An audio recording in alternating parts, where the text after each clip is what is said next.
노년에 돈 없으면 지옥보다 잔인한 이유는 무엇일까요? 아침에 눈을 떠도 두려움부터 앞섭니다.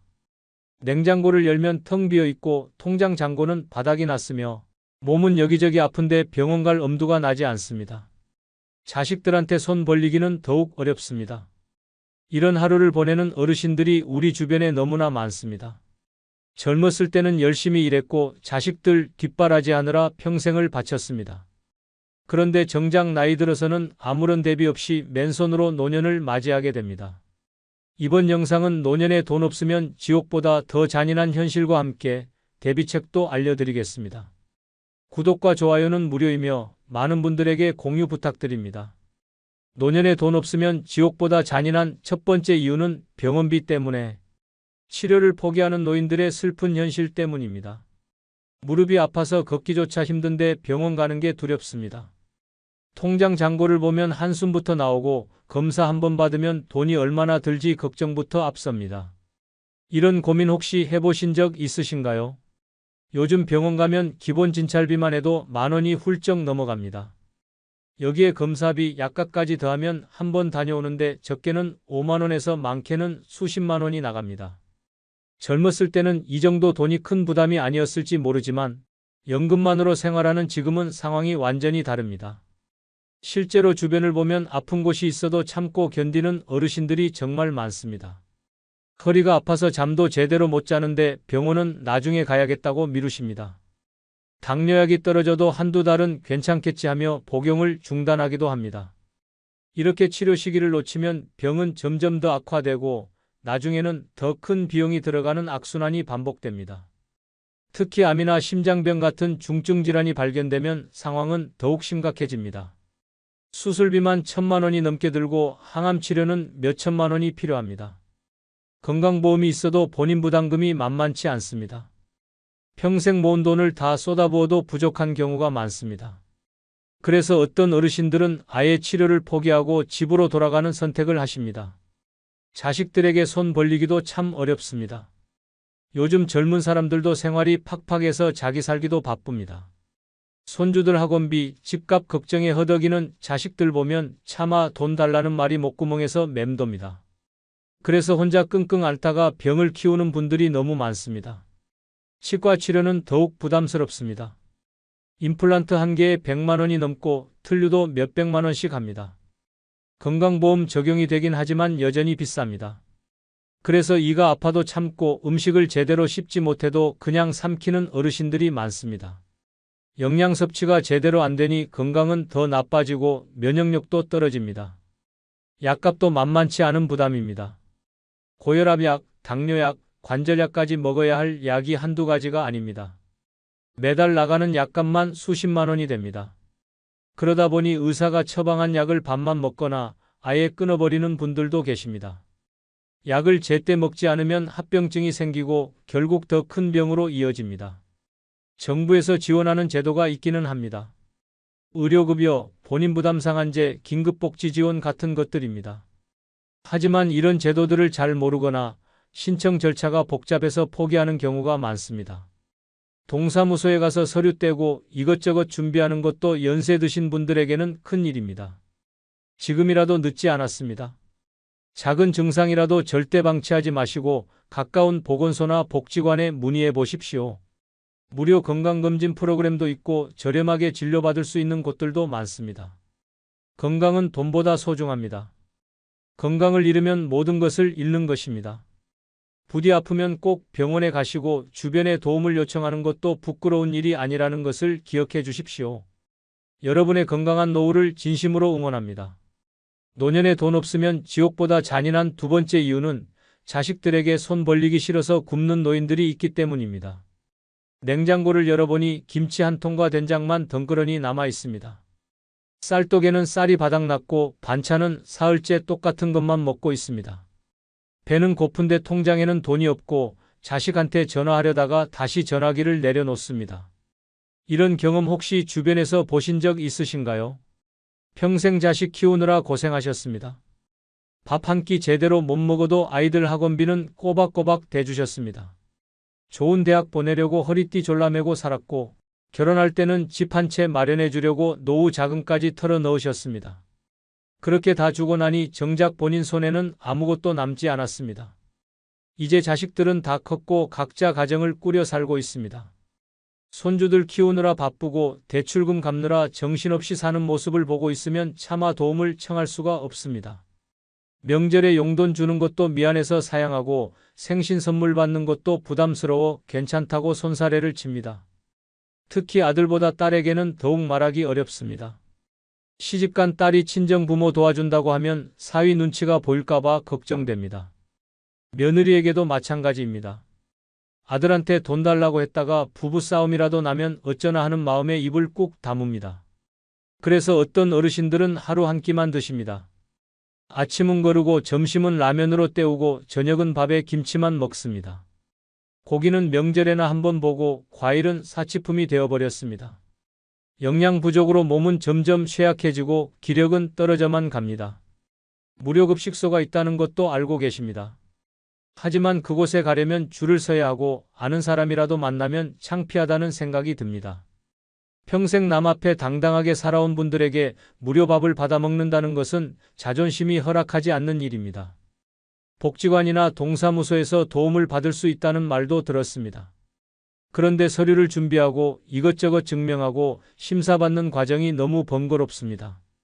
게다가 자식들이 있는데 지원을 받는다는 것 자체가 마음에 걸립니다. 자식들한테 패 끼치는 것 같아서 신청조차 하지 않는 분들이 많습니다. 어떤 할머니는 장을 보러 가서도 가격표만 보다가 빈손으로 돌아옵니다. 마트에 가면 시식코너에서 배를 채우고 은행에 가면 사탕 몇 개를 주머니에 넣어옵니다. 친구 만나는 것도 부담스러워 집에만 계시다 보니 외로움까지 더해집니다. 밤에는 배고픔에 잠을 못 이루십니다. 물을 마셔서 배를 채우고 이불을 뒤집어 쓰고 참습니다. 젊었을 때는 한 끼쯤 거르는 게 아무것도 아니었는데 이제는 끼니를 걸을 때마다 온몸이 힘듭니다.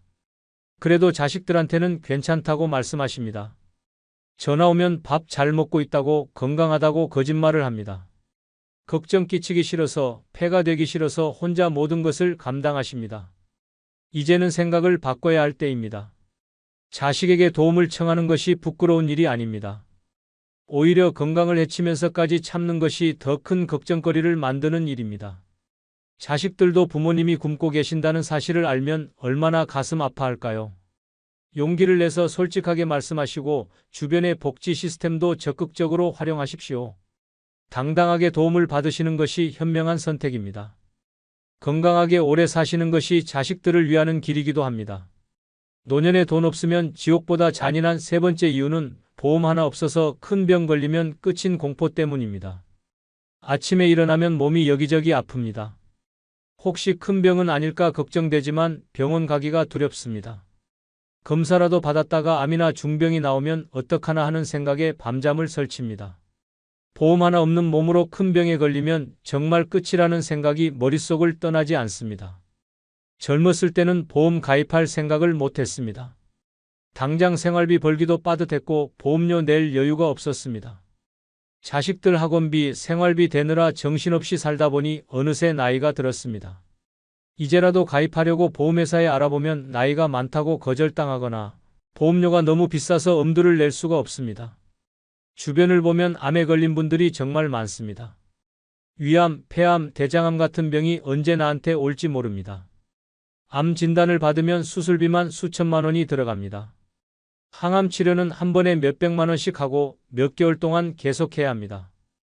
보험이 있으면 진단비도 받고 치료비도 보장받지만 보험이 없으면 평생 모은 돈을 다 쏟아부어도 모자랍니다.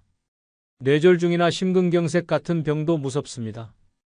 갑자기 쓰러지면 응급실로 실려가고 중환자실에 입원하게 됩니다.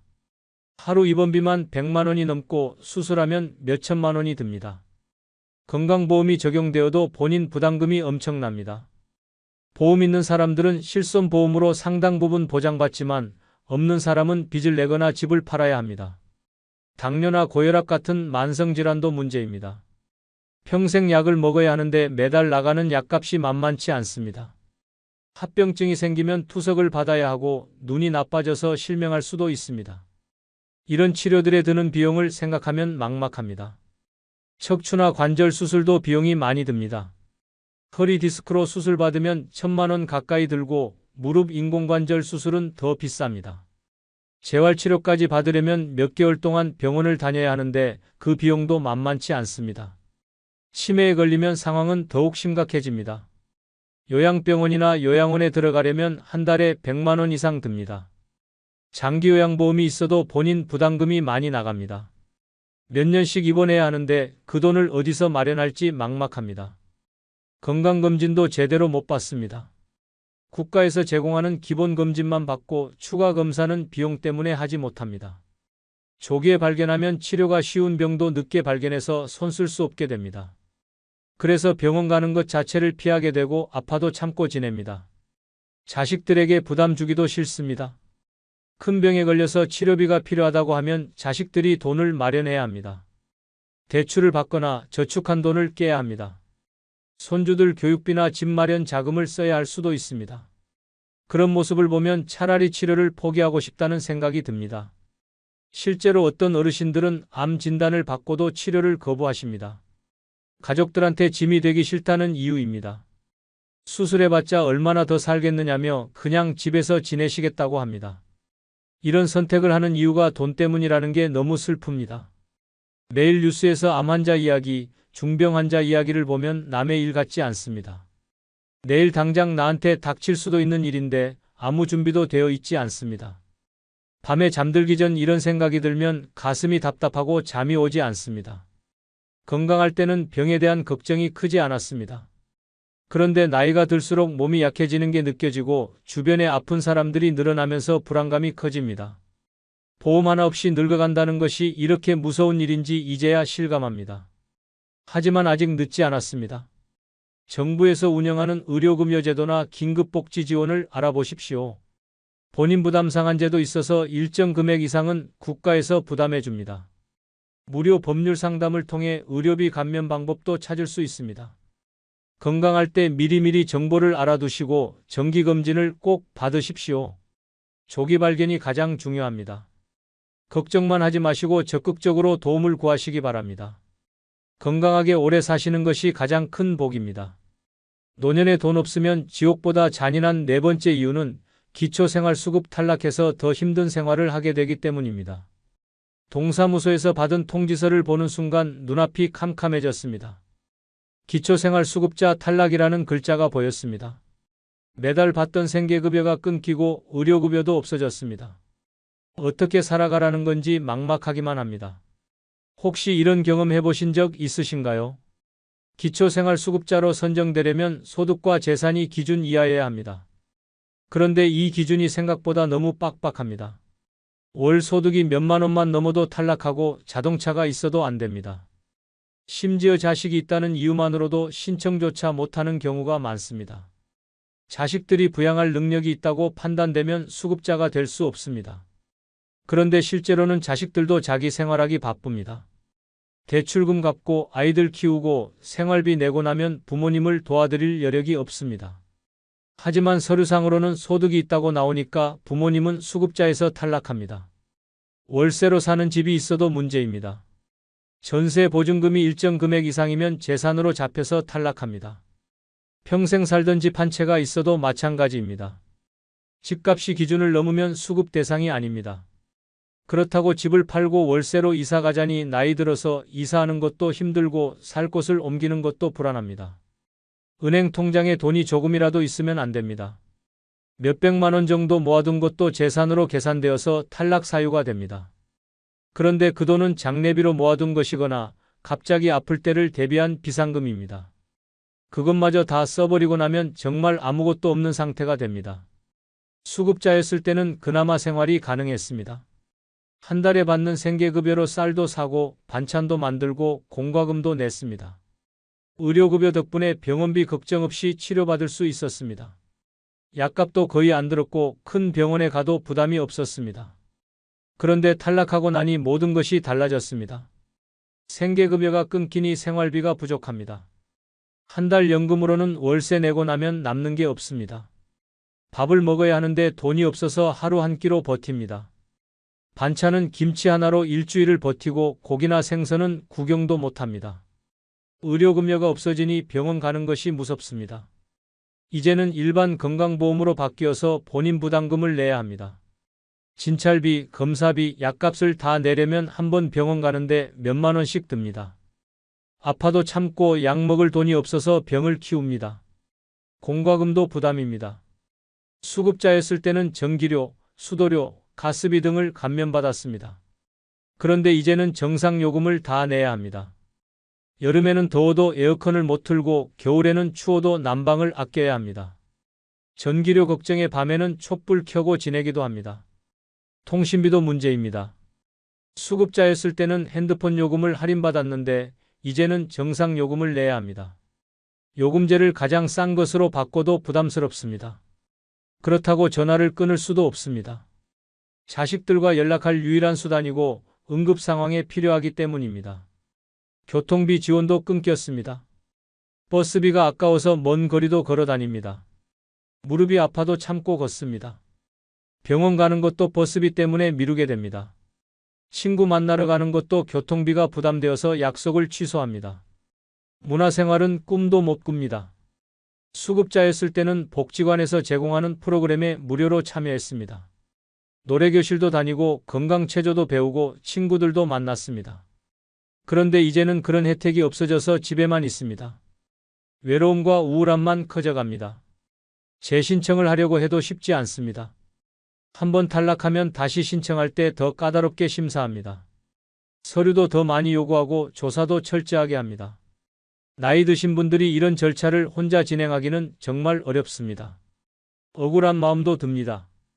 정말 어렵게 사는데 기준에 맞지 않는다는 이유로 탈락했습니다. 자식이 있어도 연락조차 하지 않는 경우도 많은데 서류상으로만 부양 능력이 있다고 판단됩니다. 실제 생활 상황은 전혀 고려되지 않는 것 같아 답답합니다. 포기하지 마십시오. 탈락했어도 상황이 변하면 다시 신청할 수 있습니다. 동사무소나 주민센터에 가서 상담받아 보십시오. 긴급복지 지원이나 다른 지원 제도도 있으니 알아보시기 바랍니다. 복지관이나 노인회관에서도 도움을 받을 수 있습니다. 혼자 끙끙 앓지 마시고 주변에 도움을 요청하십시오. 어려울 때 손 내미는 것이 부끄러운 일이 아닙니다. 당당하게 지원받으시고 건강하게 생활하시기 바랍니다. 노년에 돈 없으면 지옥보다 잔인한 5번째 이유는 겨울에 난방비 아껴 얼어 지내는 독거노인의 슬픈 현실 때문입니다.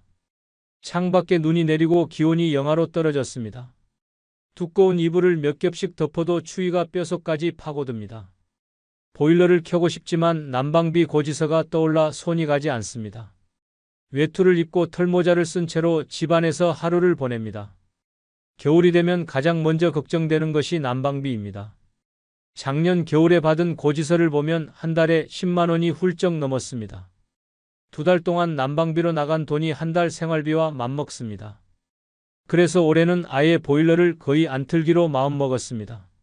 아침에 일어나면 입김이 하얗게 나옵니다. 방 안 온도가 영상 1도 정도밖에 안 됩니다. 물컵에 담아둔 물이 얼어 있을 때도 있습니다. 그래도 참습니다. 보일러를 켜면 돈이 나가니까요. 대신 옷을 여러 겹 껴입고 손에는 장갑을 끼고 지냅니다. 낮에도 추운 건 마찬가지입니다. 해가 들어오는 시간에는 창가에 앉아서 햇볕을 쬐입니다. 그것이 유일한 난방입니다. 해가 지면 다시 추워지니까 이불 속으로 들어가 웅크리고 있습니다. 저녁 6시면 벌써 잠자리에 듭니다. 그래야 추위를 덜 느낍니다. 밥 먹는 것도 힘듭니다. 부엌이 너무 추워서 오래 서 있을 수가 없습니다. 간단하게 라면 하나 끓이거나 전날 남은 밥을 데워 먹습니다. 설거지할 때는 찬물로 합니다. 온수를 쓰면 가스비가 나가기 때문입니다. 손이 시려서 감각이 없어질 때까지 찬물에 그릇을 씻습니다. 씻는 것은 일주일에 한 번으로 줄였습니다. 온수를 틀면 가스비가 많이 나갑니다. 목욕탕에 가려고 해도 목욕비가 부담됩니다. 그래서 수건으로 몸을 닦는 것으로 대신합니다. 머리 감는 것도 며칠에 한 번씩만 합니다. 찬물로 감으면 감기 걸릴까봐 참습니다. 화장실 가는 것도 고역입니다. 화장실이 너무 추워서 오래 앉아 있을 수가 없습니다. 급하게 볼일을 보고 나오는데 손발이 꽁꽁 얼어붙습니다. 밤에는 추워서 화장실 가기가 싫어 물을 마시지 않습니다. 그러다 보니 탈수 증상이 생기고 변비도 심해집니다. 건강이 점점 나빠집니다. 추운 곳에서 오래 있으니 관절이 더 아픕니다. 무릎과 허리가 쑤시고 손가락 마디마디가 굳어갑니다. 혈액순환이 안 되어서 손발이 저리고 가끔은 경련이 일어나기도 합니다. 감기에도 자주 걸립니다. 면역력이 떨어져서 조금만 찬바람을 쐬어도 코가 막히고 기침이 나옵니다. 독감에 걸려도 병원에 가지 못하고 집에서 끙끙 앓습니다. 열이 나면 이불을 덮고 땀을 흘리는 것으로 버팁니다. 약 살 돈도 아까워서 그냥 참습니다. 동상에 걸릴 위험도 있습니다. 손가락과 발가락 끝이 파랗게 변하고 감각이 없어집니다. 귓불도 빨갛게 얼어서 만지면 아픕니다. 심하면 동상으로 살이 썩을 수도 있다는데 그래도 난방비가 무서워 보일러를 켜지 못합니다. 밤에는 더 추워집니다.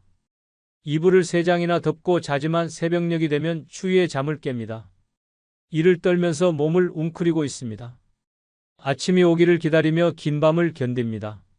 잠을 제대로 못 자니 낮에도 피곤하고 기력이 없습니다. 전기장판이라도 쓰고 싶지만 그것도 전기요금이 나갑니다. 전기 히터는 더 비쌉니다.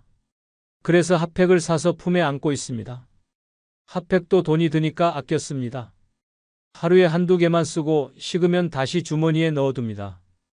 이웃과도 단절됩니다. 밖에 나가면 더 춥고 사람들 만나는 것도 부담스럽습니다. 따뜻한 옷이 없어서 외출하기가 창피합니다. 복지관이나 경로당에 가면 난방이 되어 따뜻하지만 거기까지 가는 것도 힘듭니다. 그래서 겨울 내내 집에만 갇혀 지냅니다.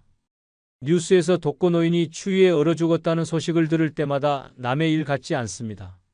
나도 언젠가 그렇게 될까 봐 두렵습니다. 아무도 찾아오지 않는 집에서 혼자 얼어가는 상상을 하면 가슴이 답답해집니다. 자식들한테는 괜찮다고 말합니다. 전화가 와서 춥지 않냐고 물어보면 보일러 잘 켜고 따뜻하게 지낸다고 거짓말합니다. 걱정 끼치기 싫고 난방비 보태달라는 말을 할 용기가 없습니다. 그래서 혼자 추위를 견디며 봄이 오기를 손꼽아 기다립니다. 도움을 받을 수 있는 곳이 있습니다. 주민센터에 가면 난방비 지원 사업을 안내받을 수 있습니다. 에너지 바우처, 등유 바우처 같은 제도가 있습니다. 복지관에서는 연탄이나 전기장판을 지원하기도 합니다. 혼자 추위에 떨지 마시고 꼭 도움을 요청하십시오. 따뜻하게 겨울을 나는 것이 생존의 문제입니다. 건강을 지키는 것이 가장 중요합니다. 처음 이곳에서 첫날 밤을 보낼 때는 몰랐습니다. 천국이 지옥으로 바뀌는데 1년도 안 걸린다는 걸요.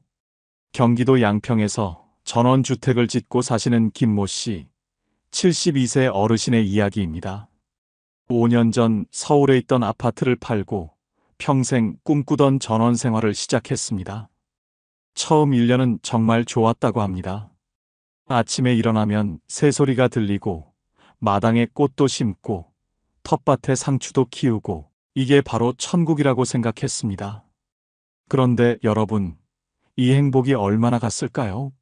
문제는 그 다음부터 시작되었습니다. 우선 병원 가는 게 너무 힘들었습니다. 동네에 작은 의원은 있지만 큰 병원은 차로 40분을 가야 했습니다. 당뇨가 있어서 한 달에 한 번은 병원에 가야 하는데 운전하기가 점점 힘들어졌습니다. 겨울에 눈이라도 오면 정말 막막했습니다. 배우자가 먼저 세상을 떠난 후부터는 더 힘들어졌습니다. 혼자 넓은 집을 관리하는 게 너무 벅찼습니다. 보일러 고장나면 수리기사 부르기도 어렵고 전구 하나 갈아 끼우는 것도 위험했습니다. 무엇보다 사람이 그리웠습니다. 여러분이라면 견딜 수 있겠습니까? 이웃집은 100m 떨어져 있고 동네에 비슷한 또래는 거의 없었습니다. 경로당도 차로 20분 거리였습니다. 하루 종일 말 한마디 안 하는 날이 태반이었습니다. 결국 김 씨는 지금 전원주택을 팔고 다시 도시로 돌아갈 준비를 하고 있습니다. 하지만 집값은 살 때보다 떨어졌고 5년간 쏟아부은 돈과 시간은 돌이킬 수 없습니다. 김 씨는 이렇게 말합니다. 낭만만 보고 현실을 보지 못했다고. 나이 들어서 사는 집은 꿈이 아니라 생존의 문제라고 말입니다.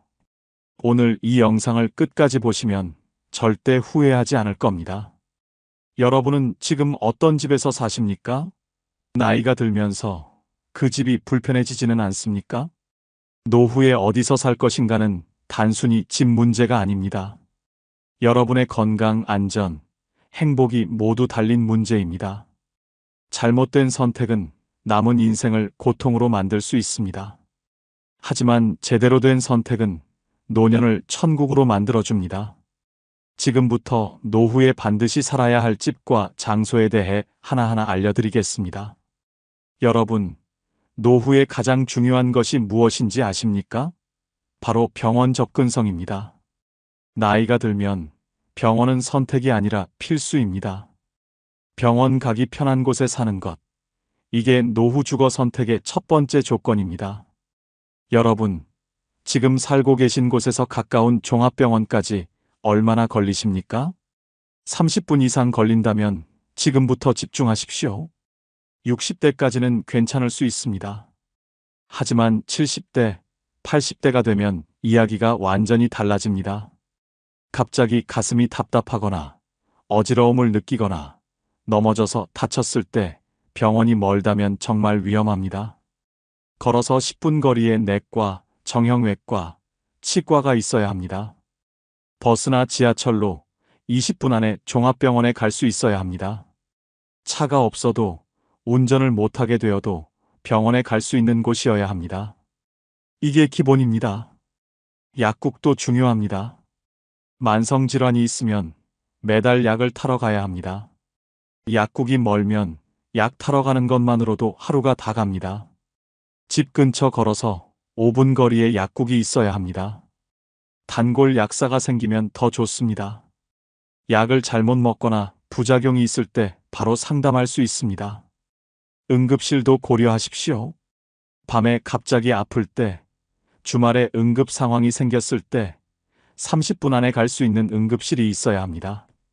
119를 부르더라도 구급차가 빨리 올 수 있는 곳이어야 합니다. 산골이나 외딴 곳은 응급 상황에 정말 위험합니다. 보건소 위치도 확인하십시오.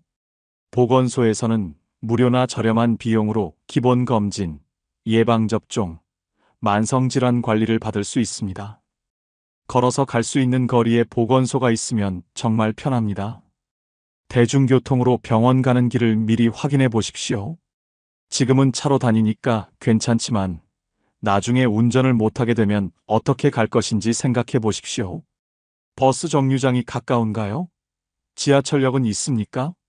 계단이 많지는 않습니까? 이런 것들을 꼼꼼히 따져봐야 합니다. 실제로 강남구나 송파구 같은 곳에 노인 인구가 많은 이유가 뭔지 아십니까? 큰 병원들이 많기 때문입니다. 삼성서울병원, 서울아산병원, 강남 세브란스병원 등이 밀집해 있습니다.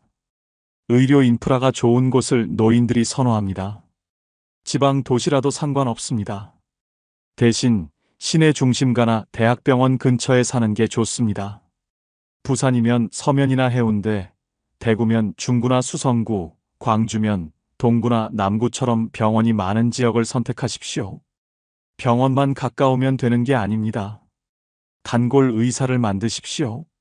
오래 다니면서 내 병력을 잘 아는 의사가 있으면 치료도 훨씬 효과적입니다. 그래서 자주 이사 다니는 것도 좋지 않습니다. 한 곳에 정착해서 단골 병원, 단골 약국을 만드는 게 중요합니다. 요양병원이나 요양원도 미리 알아두십시오. 나중에 거동이 불편해지면 필요할 수 있습니다. 집 근처에 평판 좋은 요양시설이 있는지 확인해 두는 것도 현명한 준비입니다.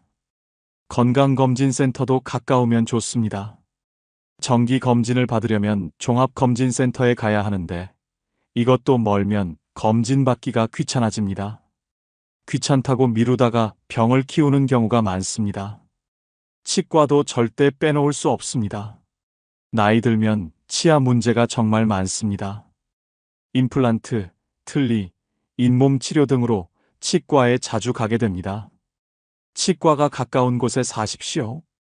병원 접근성. 이게 노후 주거지 선택의 최우선 조건입니다. 아무리 집이 넓고 좋아도, 아무리 경치가 아름다워도 병원이 멀면 그 집은 노후에 적합하지 않습니다. 여러분은 지금도 운전을 하고 계십니까? 그렇다면 10년 후에도 운전할 수 있을까요? 이 질문에 자신 있게 대답하기 어려우시다면 지금부터 하는 이야기를 꼭 들어보십시오. 운전은 언젠가 그만둬야 합니다. 시력이 나빠지고 반응 속도가 느려지고 판단력이 떨어지면 운전이 위험해집니다. 70대 후반이 되면 대부분 운전을 포기합니다. 그런데 차 없이 살 수 있는 곳에 사십니까? 이게 바로 두 번째 조건입니다. 버스 정류장이 집에서 얼마나 가깝습니까? 걸어서 5분 안에 갈 수 있어야 합니다. 10분 이상 걸으면 비 오는 날이나 추운 겨울에 정말 힘듭니다. 더구나 관절염이 있거나 허리가 아프면 버스 정류장까지 가는 것도 큰 일입니다. 버스 배차 간격도 중요합니다. 30분에 한 대씩 오는 버스를 기다리며 서 있을 수 있겠습니까? 10분 간격으로 오는 버스 노선이 있는 곳이어야 합니다. 버스를 놓쳐도 금방 다음 버스가 오는 곳, 그런 곳에 사셔야 합니다. 지하철역은 더 좋습니다. 지하철역이 도보 10분 거리에 있다면 정말 이상적입니다. 지하철은 정확하고 빠릅니다. 날씨에 상관없이 편하게 이동할 수 있습니다. 서울, 부산, 대구, 광주, 대전 같은 지하철이 있는 도시라면 지하철역 근처에 사는 게 최고입니다. 하지만 지하철역에도 함정이 있습니다. 계단이 너무 많거나 엘리베이터가 없는 역은 피하셔야 합니다. 무릎이 안 좋은데 계단을 오르내리는 건 정말 고통입니다. 요즘 지어지는 역들은 엘리베이터가 있지만 오래된 역들은 없는 곳이 많습니다. 미리 확인해 보십시오. 마을버스나 경로당 셔틀버스가 있는지도 알아보십시오. 요즘 많은 동네에서 노인들을 위한 순환버스를 운행합니다. 병원, 시장, 복지관을 순회하는 버스가 있으면 정말 편합니다. 택시를 쉽게 잡을 수 있는 곳인지도 중요합니다. 급할 때는 택시를 타야 하는데 택시가 다니지 않는 동네도 많습니다. 큰 길가에 있는 집이 이런 면에서는 유리합니다. 시장이나 마트까지 대중교통으로 갈 수 있습니까? 장 보러 가는 것도 나이 들면 큰일입니다. 무거운 짐을 들고 걸어 다닐 수 없습니다. 버스 타고 10분 안에 갈 수 있는 시장이나 대형마트가 있어야 합니다. 은행, 주민센터, 우체국 같은 곳도 대중교통으로 갈 수 있어야 합니다. 행정 업무를 보러 갈 때마다 자녀에게 차 태워달라고 부탁할 수는 없는 노릇입니다. 스스로 갈 수 있어야 독립적인 생활이 가능합니다. 자녀 집을 방문하기도 편해야 합니다. 명절이나 생일에 자녀 집에 가려면 대중교통이 편해야 합니다. 차로만 갈 수 있는 곳에 살면 자녀들이 일일이 모시러 와야 합니다. 자녀에게 부담을 주고 싶지 않으시죠? 친구나 친척 만나러 가는 것도 마찬가지입니다. 대중교통이 불편하면 점점 외출이 줄어듭니다. 외출이 줄면 사람 만날 기회도 줄고 결국 집에만 갇혀 지내게 됩니다. 이게 우울증으로 이어집니다. 문화생활도 생각해 보십시오. 영화관, 공연장, 박물관, 미술관 같은 곳에 가려면 대중교통이 필요합니다. 노년에도 문화생활을 즐기셔야 합니다. 대중교통이 편리한 곳에 살아야 문화생활이 가능합니다. 실제로 서울에서 노인들이 가장 살기 좋다는 동네들을 보면 공통점이 있습니다. 지하철역이 가까우면서 버스 노선도 많은 곳입니다. 강남구, 송파구, 마포구, 용산구 같은 곳이 그렇습니다. 지방 도시도 마찬가지입니다. 시내 중심부나 교통 요충지에 사는 게 좋습니다. 외곽으로 나가면 차 없이는 살기 어렵습니다. 젊을 때는 괜찮아도 나이 들면 후회합니다. 교통 약자를 위한 시설도 확인하십시오. 저상버스가 다니는지, 버스 정류장에 의자가 있는지, 횡단보도 신호 시간이 충분한지, 이런 것들이 노인에게는 정말 중요합니다. 대중교통이 편리한 곳에 사는 것, 이게 노년의 자유와 독립성을 지켜주는 핵심입니다. 차가 없어도 어디든 갈 수 있는 곳, 그런 곳에 사셔야 합니다. 혼자 집에서 하루 종일 뭐하고 지내십니까? 텔레비전만 보고 계시지는 않습니까? 노년에 가장 위험한 게 바로 고립입니다. 그래서 세 번째 조건이 정말 중요합니다. 경로당이 걸어서 10분 거리에 있어야 합니다. 경로당이 가까우면 매일 나갈 수 있습니다. 경로당에 가면 비슷한 또래 사람들을 만날 수 있습니다. 화투도 치고 윷놀이도 하고 점심도 같이 먹고 이야기도 나눕니다. 이게 얼마나 소중한지 아십니까?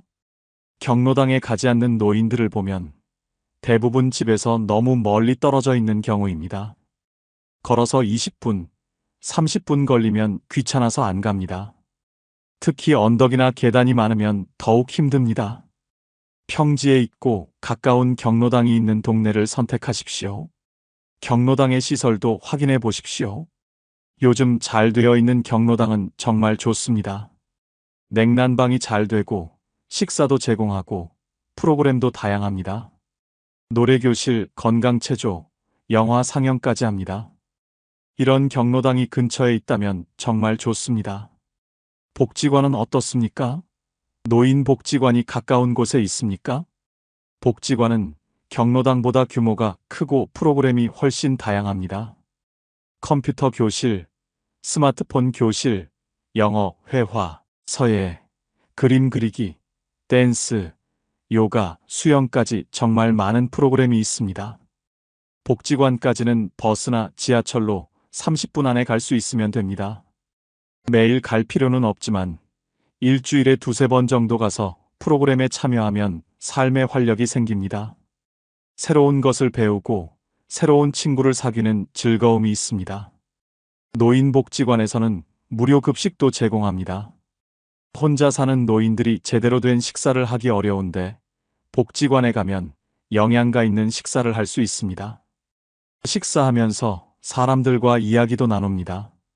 밥을 혼자 먹는 것과 여럿이 먹는 것은 완전히 다릅니다. 공원이나 산책로도 가까이 있어야 합니다. 매일 산책할 수 있는 곳이 있어야 건강을 유지할 수 있습니다. 공원에 가면 같은 시간에 산책하는 사람들을 만나게 됩니다. 자연스럽게 인사하고 친해집니다. 산책 친구가 생기는 겁니다. 운동시설이 있는 공원이면 더 좋습니다. 야외 운동기구가 있는 공원에서 매일 운동하는 노인들이 많습니다. 여기서도 사람들과 친해집니다. 혼자 운동하는 것보다 같이 운동하는 게 훨씬 재미있습니다. 도서관도 가까우면 좋습니까? 요즘 도서관은 단순히 책만 읽는 곳이 아닙니다. 문화 프로그램도 하고 영화도 상영하고 강연도 합니다. 노인들을 위한 프로그램도 많습니다. 도서관에서 시간을 보내는 것도 좋은 방법입니다. 주민센터나 동사무소도 가까워야 합니다. 행정 업무를 볼 일이 생각보다 많습니다. 주민센터에서는 각종 복지 혜택도 안내해주고 노인 일자리 사업도 연결해줍니다. 자주 들러서 정보를 얻으십시오. 시장이 가까운 것도 중요합니다. 전통시장에 가면 사람 사는 냄새가 납니다. 아는 상인들과 인사하고 흥정도 하고 덤도 받고 이런 게 다 즐거움입니다. 대형마트보다 전통시장이 노인들에게는 더 좋습니다. 여러분이 사는 동네에 노인들이 많습니까? 노인 인구가 많은 동네는 노인을 위한 시설과 프로그램이 잘 되어 있습니다. 자치구에서도 노인 복지에 신경을 많이 씁니다. 반대로 젊은 사람들만 사는 신도시 같은 곳은 노인 시설이 부족합니다. 동네 카페나 식당도 중요합니다. 혼자 가서 커피 한 잔 마시거나 밥 한 끼 먹을 수 있는 편한 곳이 있어야 합니다. 단골 카페, 단골 식당이 생기면 그곳 주인이나 직원들과도 친해집니다. 이것도 사회적 관계의 일부입니다. 문화센터나 평생교육원도 알아보십시오. 배울 게 많은 곳에 사는 게 좋습니다. 배움은 나이와 상관없습니다. 새로운 것을 배우면 뇌도 건강해지고 삶의 의욕도 생깁니다. 종교시설도 생각해 보십시오. 교회, 성당, 절 등 본인의 종교시설이 가까우면 좋습니다. 정기적으로 나가면서 신앙 공동체와 연결될 수 있습니다. 종교 활동도 중요한 사회 활동입니다. 사람들과 어울릴 수 있는 곳이 많은 동네, 갈 곳이 많은 동네, 할 일이 많은 동네에 사십시오. 그래야 외롭지 않습니다. 고립되지 않는 삶. 이게 건강한 노년의 비결입니다. 지금 몇 층에 사십니까? 계단 오르내리는 게 힘들지 않으십니까? 이 질문에 조금이라도 힘들다고 느끼신다면 지금부터 하는 이야기가 정말 중요합니다. 빌라나 다세대 주택 3층, 4층에 사시는 분들 많으십니다. 젊을 때는 괜찮았습니다. 계단 오르는 게 운동이라고 생각했습니다. 하지만 70대가 넘어가면 이야기가 완전히 달라집니다. 무릎이 아프고 허리가 아프고 숨이 차서 계단 오르는 게 정말 힘듭니다. 엘리베이터가 없는 집에 사는 노인들은 외출을 점점 꺼립니다. 나갔다가 돌아올 때 계단을 올라야 한다는 생각에 집에만 있게 됩니다. 장 보러 가는 것도 큰일입니다. 무거운 짐을 들고 계단을 오를 수 없습니다. 외출이 줄면 건강도 나빠지고 우울증도 옵니다. 엘리베이터가 있는 아파트에 사셔야 합니다. 이게 노후 주거의 기본입니다. 엘리베이터가 있으면 휠체어를 타게 되어도 외출할 수 있습니다. 워커를 사용해도 괜찮습니다. 무거운 짐을 들고 와도 문제 없습니다. 그런데 아파트라고 다 좋은 게 아닙니다. 몇 층에 사는지가 중요합니다. 고층 아파트 15층, 20층에 사시는 분들 계십니까? 엘리베이터 고장나면 어떻게 하십니까? 실제로 엘리베이터 고장으로 고층에 갇혀 고생한 노인들이 많습니다. 저층이 좋습니다. 3층에서 7층 사이가 이상적입니다. 1층이나 2층은 습하고 소음이 있을 수 있지만 3층부터 7층은 쾌적하면서도 비상시 대피가 가능합니다. 만약 화재나 지진 같은 비상 상황이 생기면 어떻게 하겠습니까? 고층에서는 대피가 정말 어렵습니다. 복도식 아파트가 계단식 아파트보다 좋습니다. 복도식은 엘리베이터에서 집까지 평평한 복도로 연결됩니다. 하지만 계단식은 엘리베이터에서 내려도 집까지 계단을 몇 개 올라가야 합니다. 이 작은 차이가 나이 들면 큰 차이가 됩니다. 화장실 구조도 중요합니다. 욕조보다는 샤워부스가 좋습니다. 욕조는 들어가고 나오기가 위험합니다. 미끄러져 넘어질 수 있습니다. 샤워부스에 손잡이가 있으면 더욱 좋습니다. 화장실 바닥은 미끄럽지 않은 타일인지 확인하십시오. 방이 몇 개 필요하십니까? 혼자 산다면 큰 집은 필요 없습니다. 오히려 관리하기 힘듭니다. 청소할 공간이 많으면 체력적으로 부담됩니다. 방 2개짜리 작은 아파트가 적당합니다. 관리비도 적게 나옵니다. 거실과 방 사이에 단차가 있습니까? 바닥이 평평해야 합니다. 조금이라도 턱이 있으면 걸려 넘어질 수 있습니다. 집안 구조가 최대한 평평하고 단순한 게 좋습니다. 문턱도 없는 평평한 구조가 안전합니다. 단지 내에 경로당이나 커뮤니티 시설이 있습니까? 큰 아파트 단지는 단지 내에 경로당이나 노인정이 있습니다. 단지를 나가지 않고도 이웃 어르신들을 만날 수 있습니다. 정말 편리합니다. 단지 내 산책로도 있으면 더욱 좋습니다. 경비실이 24시간 운영되는지도 확인하십시오. 혼자 사는 노인에게는 보안이 중요합니다. 경비원이 항상 있으면 안심이 됩니다. 택배를 받아주기도 하고 위급할 때 도움을 요청할 수도 있습니다. 집은 삶의 터전입니다. 나이 들수록 집에서 보내는 시간이 많아집니다. 안전하고 편리한 집에서 사는 것. 이게 노년의 삶의 질을 결정합니다. 엘리베이터 있는 저층 아파트. 이게 노후의 최적 주거 형태입니다. 자녀 집과 얼마나 떨어져 사십니까? 너무 가깝습니까? 아니면 너무 멉니까? 이 거리가 노후 생활의 질을 크게 좌우합니다. 자녀와의 적절한 거리. 이게 5번째 조건입니다. 자녀와 같은 집에 사는 건 어떻습니까?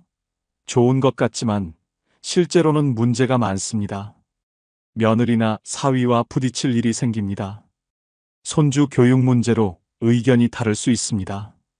생활 패턴이 달라서 서로 불편합니다. 자녀는 늦게 자고 늦게 일어나는데 어르신들은 일찍 자고 일찍 일어납니다. 그렇다고 너무 멀리 떨어져 있으면 문제입니다. 급할 때 자녀가 바로 올 수 없습니다. 갑자기 아프거나 다쳤을 때 도움을 받기 어렵습니다. 명절이나 생일에 자주 보기도 힘듭니다. 손주들 얼굴 보기도 어렵습니다. 그렇다면 적당한 거리는 얼마나 될까요? 자녀 집에서 차로 30분 거리가 이상적입니다. 가깝지만 독립적인 생활이 가능한 거리입니다. 급한 일이 있으면 금방 올 수 있고 주말에 가끔 만나기도 좋은 거리입니다. 대중교통으로 1시간 이내면 더욱 좋습니다. 나중에 운전을 못하게 되어도 혼자 자녀 집에 갈 수 있습니다. 지하철 한 번 갈아타고 갈 수 있는 거리라면 정말 이상적입니다. 자녀에게 부담 주지 않고도 자주 왕래할 수 있습니다. 같은 생활권에 사는 게 좋습니다. 같은 시내, 같은 구 정도면 적당합니다. 너무 멀리 떨어진 다른 도시에 사는 건 좋지 않습니다. 부산에 사는 자녀가 서울에 사는 부모를 자주 보기는 어렵습니다. 자녀가 여러 명이라면 어떻게 해야 할까요? 모든 자녀 집 중간쯤에 사는 게 좋습니다. 한 자녀에게만 가까우면 다른 자녀들이 소외감을 느낄 수 있습니다. 모두에게 비슷한 거리에 있으면 공평합니다. 자녀 중 한 명이라도 가까이 살면 됩니다. 자녀의 직장 위치도 고려하십시오. 자녀 집은 멀어도 직장이 가까우면 퇴근길에 들르기 쉽습니다. 자녀가 출퇴근하면서 들를 수 있는 위치라면 자주 안부를 확인할 수 있습니다. 자녀가 이사할 가능성도 생각하십시오. 자녀가 직장 때문에 이사 갈 수 있습니다.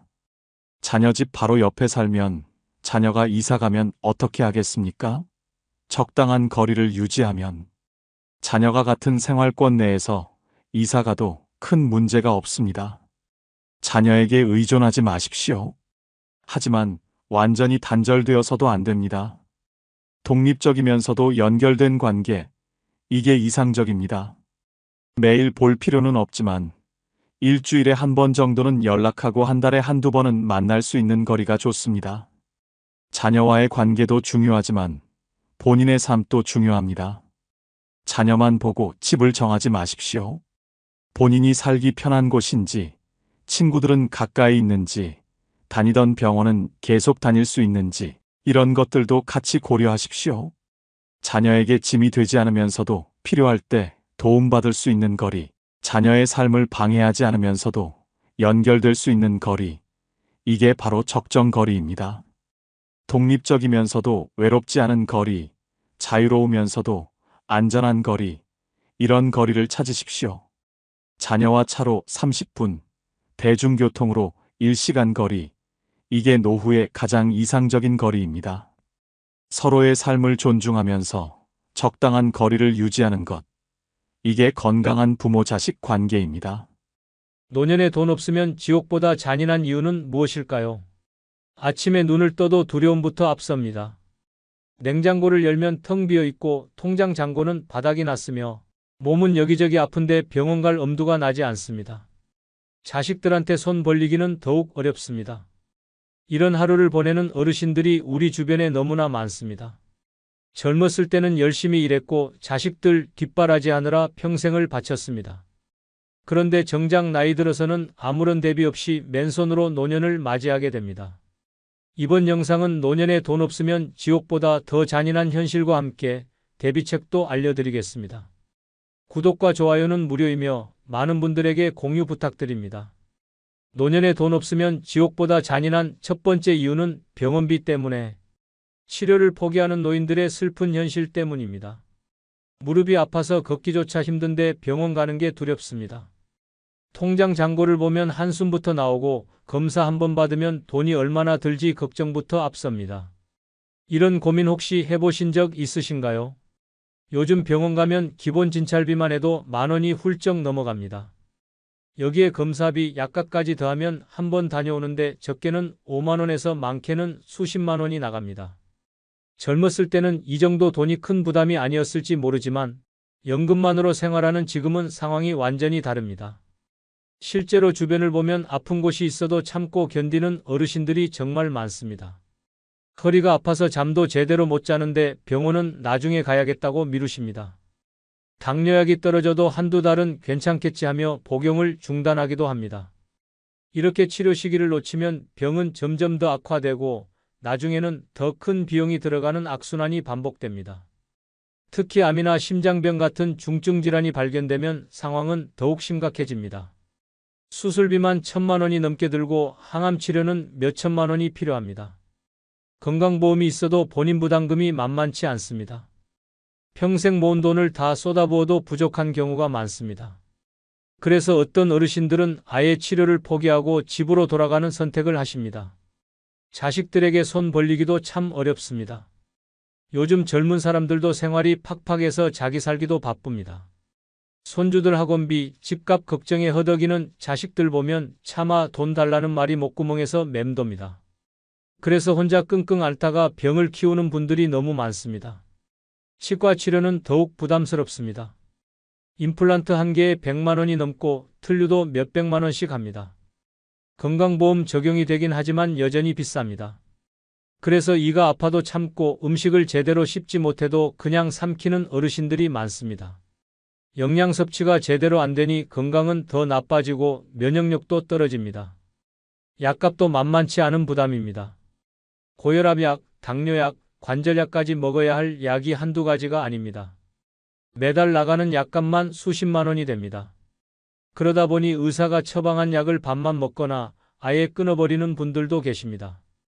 약을 제때 먹지 않으면 합병증이 생기고 결국 더 큰 병으로 이어집니다. 정부에서 지원하는 제도가 있기는 합니다. 의료급여, 본인부담상한제, 긴급복지지원 같은 것들입니다. 하지만 이런 제도들을 잘 모르거나 신청 절차가 복잡해서 포기하는 경우가 많습니다. 동사무소에 가서 서류 떼고 이것저것 준비하는 것도 연세 드신 분들에게는 큰 일입니다. 지금이라도 늦지 않았습니다. 작은 증상이라도 절대 방치하지 마시고 가까운 보건소나 복지관에 문의해 보십시오. 무료 건강검진 프로그램도 있고 저렴하게 진료받을 수 있는 곳들도 많습니다. 건강은 돈보다 소중합니다. 건강을 잃으면 모든 것을 잃는 것입니다. 부디 아프면 꼭 병원에 가시고 주변에 도움을 요청하는 것도 부끄러운 일이 아니라는 것을 기억해 주십시오. 여러분의 건강한 노후를 진심으로 응원합니다. 노년에 돈 없으면 지옥보다 잔인한 두 번째 이유는 자식들에게 손 벌리기 싫어서 굶는 노인들이 있기 때문입니다. 냉장고를 열어보니 김치 한 통과 된장만 덩그러니 남아 있습니다. 쌀떡에는 쌀이 바닥났고 반찬은 사흘째 똑같은 것만 먹고 있습니다. 배는 고픈데 통장에는 돈이 없고 자식한테 전화하려다가 다시 전화기를 내려놓습니다. 이런 경험 혹시 주변에서 보신 적 있으신가요? 평생 자식 키우느라 고생하셨습니다. 밥 한 끼 제대로 못 먹어도 아이들 학원비는 꼬박꼬박 대주셨습니다. 좋은 대학 보내려고 허리띠 졸라매고 살았고 결혼할 때는 집 한 채 마련해 주려고 노후 자금까지 털어 넣으셨습니다. 그렇게 다 주고 나니 정작 본인 손에는 아무것도 남지 않았습니다. 이제 자식들은 다 컸고 각자 가정을 꾸려 살고 있습니다. 손주들 키우느라 바쁘고 대출금 갚느라 정신없이 사는 모습을 보고 있으면 차마 도움을 청할 수가 없습니다. 명절에 용돈 주는 것도 미안해서 사양하고 생신 선물 받는 것도 부담스러워 괜찮다고 손사래를 칩니다. 특히 아들보다 딸에게는 더욱 말하기 어렵습니다. 시집간 딸이 친정부모 도와준다고 하면 사위 눈치가 보일까봐 걱정됩니다. 며느리에게도 마찬가지입니다. 아들한테 돈 달라고 했다가 부부싸움이라도 나면 어쩌나 하는 마음에 입을 꾹 다뭅니다. 그래서 어떤 어르신들은 하루 한 끼만 드십니다. 아침은 거르고 점심은 라면으로 때우고 저녁은 밥에 김치만 먹습니다. 고기는 명절에나 한번 보고 과일은 사치품이 되어버렸습니다. 영양 부족으로 몸은 점점 쇠약해지고 기력은 떨어져만 갑니다. 무료급식소가 있다는 것도 알고 계십니다. 하지만 그곳에 가려면 줄을 서야 하고 아는 사람이라도 만나면 창피하다는 생각이 듭니다. 평생 남 앞에 당당하게 살아온 분들에게 무료 밥을 받아먹는다는 것은 자존심이 허락하지 않는 일입니다. 복지관이나 동사무소에서 도움을 받을 수 있다는 말도 들었습니다. 그런데 서류를 준비하고 이것저것 증명하고 심사받는 과정이 너무 번거롭습니다. 게다가 자식들이 있는데 지원을 받는다는 것 자체가 마음에 걸립니다. 자식들한테 패 끼치는 것 같아서 신청조차 하지 않는 분들이 많습니다. 어떤 할머니는 장을 보러 가서도 가격표만 보다가 빈손으로 돌아옵니다. 마트에 가면 시식코너에서 배를 채우고 은행에 가면 사탕 몇 개를 주머니에 넣어옵니다. 친구 만나는 것도 부담스러워 집에만 계시다 보니 외로움까지 더해집니다. 밤에는 배고픔에 잠을 못 이루십니다. 물을 마셔서 배를 채우고 이불을 뒤집어 쓰고 참습니다.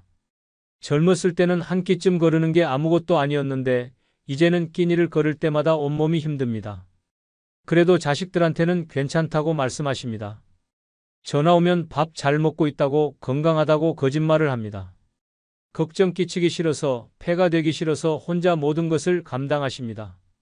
이제는 생각을 바꿔야 할 때입니다. 자식에게 도움을 청하는 것이 부끄러운 일이 아닙니다. 오히려 건강을 해치면서까지 참는 것이 더 큰 걱정거리를 만드는 일입니다. 자식들도 부모님이 굶고 계신다는 사실을 알면 얼마나 가슴 아파할까요? 용기를 내서 솔직하게 말씀하시고 주변의 복지 시스템도 적극적으로 활용하십시오. 당당하게 도움을 받으시는 것이 현명한 선택입니다. 건강하게 오래 사시는 것이 자식들을 위하는 길이기도 합니다. 노년에 돈 없으면 지옥보다 잔인한 세 번째 이유는 보험 하나 없어서 큰 병 걸리면 끝인 공포 때문입니다. 아침에 일어나면 몸이 여기저기 아픕니다. 혹시 큰 병은 아닐까 걱정되지만 병원 가기가 두렵습니다. 검사라도 받았다가 암이나 중병이 나오면 어떡하나 하는 생각에 밤잠을 설칩니다. 보험 하나 없는 몸으로 큰 병에 걸리면 정말 끝이라는 생각이 머릿속을 떠나지 않습니다. 젊었을 때는 보험 가입할 생각을 못했습니다. 당장 생활비 벌기도 빠듯했고 보험료 낼 여유가 없었습니다. 자식들 학원비, 생활비 대느라 정신없이 살다 보니 어느새 나이가 들었습니다. 이제라도 가입하려고 보험회사에 알아보면 나이가 많다고 거절당하거나 보험료가 너무 비싸서 엄두를 낼 수가 없습니다. 주변을 보면 암에 걸린 분들이 정말 많습니다. 위암, 폐암, 대장암 같은 병이 언제 나한테 올지 모릅니다. 암 진단을 받으면 수술비만 수천만 원이 들어갑니다. 항암 치료는 한 번에 몇백만 원씩 하고 몇 개월 동안 계속해야 합니다. 보험이 있으면 진단비도 받고 치료비도 보장받지만 보험이 없으면 평생 모은 돈을 다 쏟아부어도 모자랍니다. 뇌졸중이나 심근경색 같은 병도 무섭습니다. 갑자기 쓰러지면 응급실로 실려가고 중환자실에 입원하게 됩니다. 하루 입원비만 100만 원이 넘고 수술하면 몇천만 원이 듭니다. 건강보험이 적용되어도 본인 부담금이 엄청납니다. 보험 있는 사람들은 실손보험으로 상당 부분 보장받지만 없는 사람은 빚을 내거나 집을 팔아야 합니다. 당뇨나 고혈압 같은 만성질환도 문제입니다. 평생 약을 먹어야 하는데 매달 나가는 약값이 만만치 않습니다. 합병증이 생기면 투석을 받아야 하고 눈이 나빠져서 실명할 수도 있습니다. 이런 치료들에 드는 비용을 생각하면 막막합니다. 척추나 관절 수술도 비용이 많이 듭니다. 허리 디스크로 수술받으면 1,000만 원 가까이 들고 무릎 인공관절 수술은 더 비쌉니다. 재활치료까지 받으려면 몇 개월 동안 병원을 다녀야 하는데 그 비용도 만만치 않습니다. 치매에 걸리면 상황은 더욱 심각해집니다. 요양병원이나 요양원에 들어가려면 한 달에 100만 원 이상 듭니다. 장기요양보험이 있어도 본인 부담금이 많이 나갑니다. 몇 년씩 입원해야 하는데 그 돈을 어디서 마련할지 막막합니다. 건강검진도 제대로 못 받습니다. 국가에서 제공하는 기본검진만 받고 추가 검사는 비용 때문에 하지 못합니다. 조기에 발견하면 치료가 쉬운 병도 늦게 발견해서 손 쓸 수 없게 됩니다. 그래서 병원 가는 것 자체를 피하게 되고 아파도 참고 지냅니다. 자식들에게 부담 주기도 싫습니다. 큰 병에 걸려서 치료비가 필요하다고 하면 자식들이 돈을 마련해야 합니다. 대출을 받거나 저축한 돈을 깨야 합니다. 손주들 교육비나 집 마련 자금을 써야 할 수도 있습니다. 그런 모습을 보면 차라리 치료를 포기하고 싶다는 생각이 듭니다. 실제로 어떤 어르신들은 암 진단을 받고도 치료를 거부하십니다. 가족들한테 짐이 되기 싫다는 이유입니다.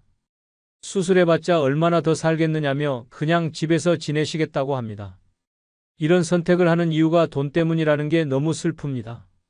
매일 뉴스에서 암 환자 이야기, 중병 환자 이야기를 보면 남의 일 같지 않습니다. 내일 당장 나한테 닥칠 수도 있는 일인데 아무 준비도 되어 있지 않습니다.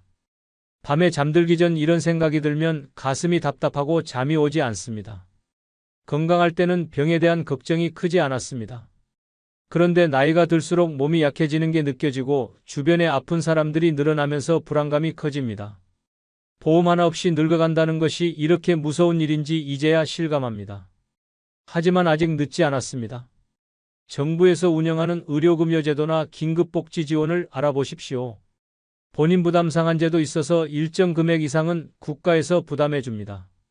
무료 법률 상담을 통해 의료비 감면 방법도 찾을 수 있습니다. 건강할 때 미리미리 정보를 알아두시고 정기검진을 꼭 받으십시오.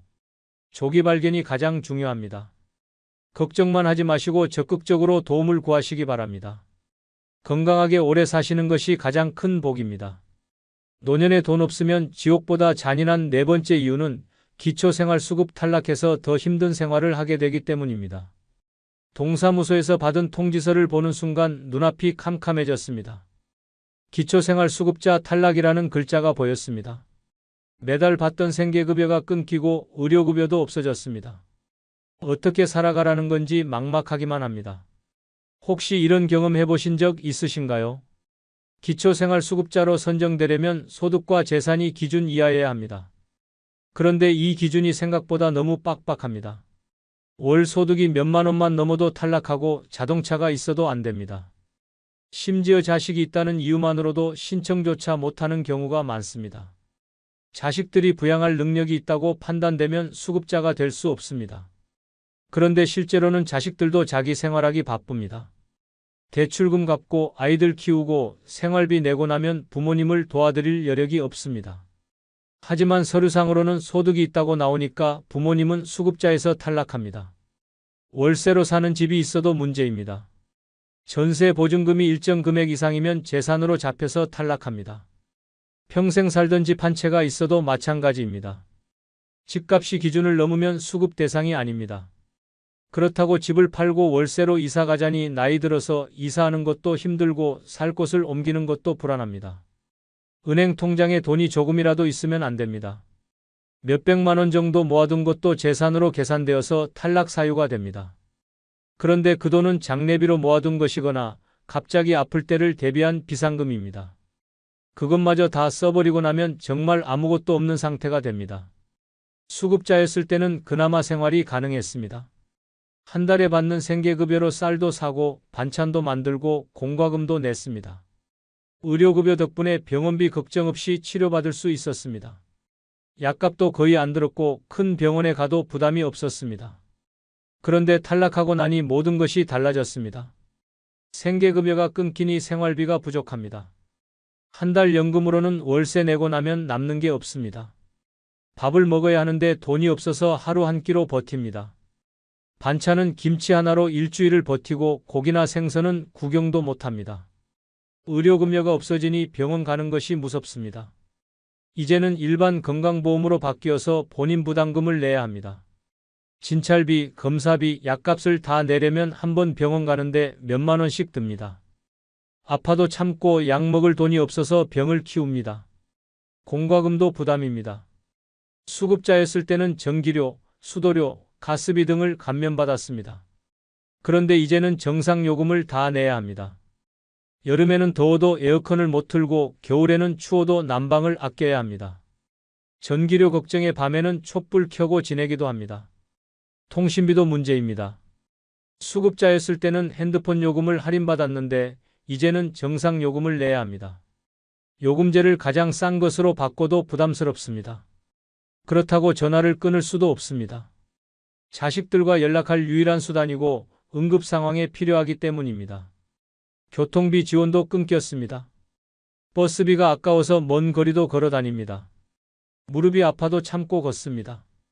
병원 가는 것도 버스비 때문에 미루게 됩니다.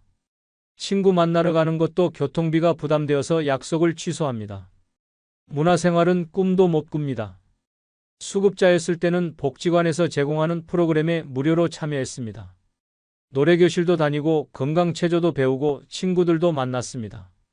그런데 이제는 그런 혜택이 없어져서 집에만 있습니다. 외로움과 우울함만 커져갑니다. 재신청을 하려고 해도 쉽지 않습니다. 한번 탈락하면 다시 신청할 때 더 까다롭게 심사합니다. 서류도 더 많이 요구하고 조사도 철저하게 합니다. 나이 드신 분들이 이런 절차를 혼자 진행하기는 정말 어렵습니다. 억울한 마음도 듭니다. 정말 어렵게 사는데 기준에 맞지 않는다는 이유로 탈락했습니다. 자식이 있어도 연락조차 하지 않는 경우도 많은데 서류상으로만 부양 능력이 있다고 판단됩니다. 실제 생활 상황은 전혀 고려되지 않는 것 같아 답답합니다. 포기하지 마십시오. 탈락했어도 상황이 변하면 다시 신청할 수 있습니다. 동사무소나 주민센터에 가서 상담받아 보십시오. 긴급복지 지원이나 다른 지원 제도도 있으니 알아보시기 바랍니다. 복지관이나 노인회관에서도 도움을 받을 수 있습니다. 혼자 끙끙 앓지 마시고 주변에 도움을 요청하십시오. 어려울 때 손 내미는 것이 부끄러운 일이 아닙니다. 당당하게 지원받으시고 건강하게 생활하시기 바랍니다. 노년에 돈 없으면 지옥보다 잔인한 5번째 이유는 겨울에 난방비 아껴 얼어 지내는 독거노인의 슬픈 현실 때문입니다. 창밖에 눈이 내리고 기온이 영하로 떨어졌습니다. 두꺼운 이불을 몇 겹씩 덮어도 추위가 뼛속까지 파고듭니다. 보일러를 켜고 싶지만 난방비 고지서가 떠올라 손이 가지 않습니다. 외투를 입고 털모자를 쓴 채로 집안에서 하루를 보냅니다. 겨울이 되면 가장 먼저 걱정되는 것이 난방비입니다. 작년 겨울에 받은 고지서를 보면 한 달에 10만 원이 훌쩍 넘었습니다. 2달 동안 난방비로 나간 돈이 한 달 생활비와 맞먹습니다. 그래서 올해는 아예 보일러를 거의 안 틀기로 마음먹었습니다. 아침에 일어나면 입김이 하얗게 나옵니다. 방 안 온도가 영상 1도 정도밖에 안 됩니다. 물컵에 담아둔 물이 얼어 있을 때도 있습니다. 그래도 참습니다. 보일러를 켜면 돈이 나가니까요. 대신 옷을 여러 겹 껴입고 손에는 장갑을 끼고 지냅니다. 낮에도 추운 건 마찬가지입니다. 해가 들어오는 시간에는 창가에 앉아서 햇볕을 쬐입니다. 그것이 유일한 난방입니다. 해가 지면 다시 추워지니까 이불 속으로 들어가 웅크리고 있습니다. 저녁 6시면 벌써 잠자리에 듭니다. 그래야 추위를 덜 느낍니다. 밥 먹는 것도 힘듭니다. 부엌이 너무 추워서 오래 서 있을 수가 없습니다. 간단하게 라면 하나 끓이거나 전날 남은 밥을 데워 먹습니다. 설거지할 때는 찬물로 합니다. 온수를 쓰면 가스비가 나가기 때문입니다. 손이 시려서 감각이 없어질 때까지 찬물에 그릇을 씻습니다. 씻는 것은 일주일에 한 번으로 줄였습니다. 온수를 틀면 가스비가 많이 나갑니다. 목욕탕에 가려고 해도 목욕비가 부담됩니다. 그래서 수건으로 몸을 닦는 것으로 대신합니다. 머리 감는 것도 며칠에 한 번씩만 합니다. 찬물로 감으면 감기 걸릴까봐 참습니다. 화장실 가는 것도 고역입니다. 화장실이 너무 추워서 오래 앉아 있을 수가 없습니다. 급하게 볼일을 보고 나오는데 손발이 꽁꽁 얼어붙습니다. 밤에는 추워서 화장실 가기가 싫어 물을 마시지 않습니다. 그러다 보니 탈수 증상이 생기고 변비도 심해집니다. 건강이 점점 나빠집니다. 추운 곳에서 오래 있으니 관절이 더 아픕니다. 무릎과 허리가 쑤시고 손가락 마디마디가 굳어갑니다. 혈액순환이 안 되어서 손발이 저리고 가끔은 경련이 일어나기도 합니다. 감기에도 자주 걸립니다. 면역력이 떨어져서 조금만 찬바람을 쐬어도 코가 막히고 기침이 나옵니다. 독감에 걸려도 병원에 가지 못하고 집에서 끙끙 앓습니다. 열이 나면 이불을 덮고 땀을 흘리는 것으로 버팁니다. 약 살 돈도 아까워서 그냥 참습니다. 동상에 걸릴 위험도 있습니다. 손가락과 발가락 끝이 파랗게 변하고 감각이 없어집니다. 귓불도 빨갛게 얼어서 만지면 아픕니다. 심하면 동상으로 살이 썩을 수도 있다는데 그래도 난방비가 무서워 보일러를 켜지 못합니다. 밤에는 더 추워집니다. 이불을 3장이나 덮고 자지만 새벽녘이 되면 추위에 잠을 깹니다. 이를 떨면서 몸을 웅크리고 있습니다. 아침이 오기를 기다리며 긴 밤을 견딥니다. 잠을 제대로 못 자니 낮에도 피곤하고 기력이 없습니다. 전기장판이라도 쓰고 싶지만 그것도 전기요금이 나갑니다. 전기 히터는 더 비쌉니다. 그래서 핫팩을 사서 품에 안고 있습니다. 핫팩도 돈이 드니까 아껴 씁니다. 하루에 1~2개만 쓰고 식으면 다시 주머니에 넣어둡니다. 이웃과도 단절됩니다. 밖에 나가면 더 춥고 사람들 만나는 것도 부담스럽습니다. 따뜻한 옷이 없어서 외출하기가 창피합니다. 복지관이나 경로당에 가면 난방이 되어 따뜻하지만 거기까지 가는 것도 힘듭니다. 그래서 겨울 내내 집에만 갇혀 지냅니다. 뉴스에서 독거노인이 추위에 얼어 죽었다는 소식을 들을 때마다 남의 일 같지 않습니다. 나도 언젠가 그렇게 될까 봐 두렵습니다. 아무도 찾아오지 않는 집에서 혼자 얼어가는 상상을 하면 가슴이 답답해집니다. 자식들한테는 괜찮다고 말합니다. 전화가 와서 춥지 않냐고 물어보면 보일러 잘 켜고 따뜻하게 지낸다고 거짓말합니다. 걱정 끼치기 싫고 난방비 보태달라는 말을 할 용기가 없습니다. 그래서 혼자 추위를 견디며 봄이 오기를 손꼽아 기다립니다. 도움을 받을 수 있는 곳이 있습니다. 주민센터에 가면 난방비 지원 사업을 안내받을 수 있습니다. 에너지 바우처, 등유 바우처 같은 제도가 있습니다. 복지관에서는 연탄이나 전기장판을 지원하기도 합니다. 혼자 추위에 떨지 마시고 꼭 도움을 요청하십시오. 따뜻하게 겨울을 나는 것이 생존의 문제입니다. 건강을 지키는 것이 가장 중요합니다. 처음 이곳에서 첫날 밤을 보낼 때는 몰랐습니다. 천국이 지옥으로 바뀌는데 1년도 안 걸린다는 걸요. 경기도 양평에서 전원주택을 짓고 사시는 김모 씨, 72세 어르신의 이야기입니다. 5년 전 서울에 있던 아파트를 팔고 평생 꿈꾸던 전원 생활을 시작했습니다. 처음 1년은 정말 좋았다고 합니다. 아침에 일어나면 새소리가 들리고 마당에 꽃도 심고 텃밭에 상추도 키우고 이게 바로 천국이라고 생각했습니다. 그런데 여러분, 이 행복이 얼마나 갔을까요? 문제는 그 다음부터 시작되었습니다. 우선 병원 가는 게 너무 힘들었습니다. 동네에 작은 의원은 있지만 큰 병원은 차로 40분을 가야 했습니다. 당뇨가 있어서 한 달에 한 번은 병원에 가야 하는데 운전하기가 점점 힘들어졌습니다. 겨울에 눈이라도 오면 정말 막막했습니다. 배우자가 먼저 세상을 떠난 후부터는 더 힘들어졌습니다. 혼자 넓은 집을 관리하는 게 너무 벅찼습니다. 보일러 고장나면 수리기사 부르기도 어렵고 전구 하나 갈아 끼우는 것도 위험했습니다. 무엇보다 사람이 그리웠습니다. 여러분이라면 견딜 수 있겠습니까?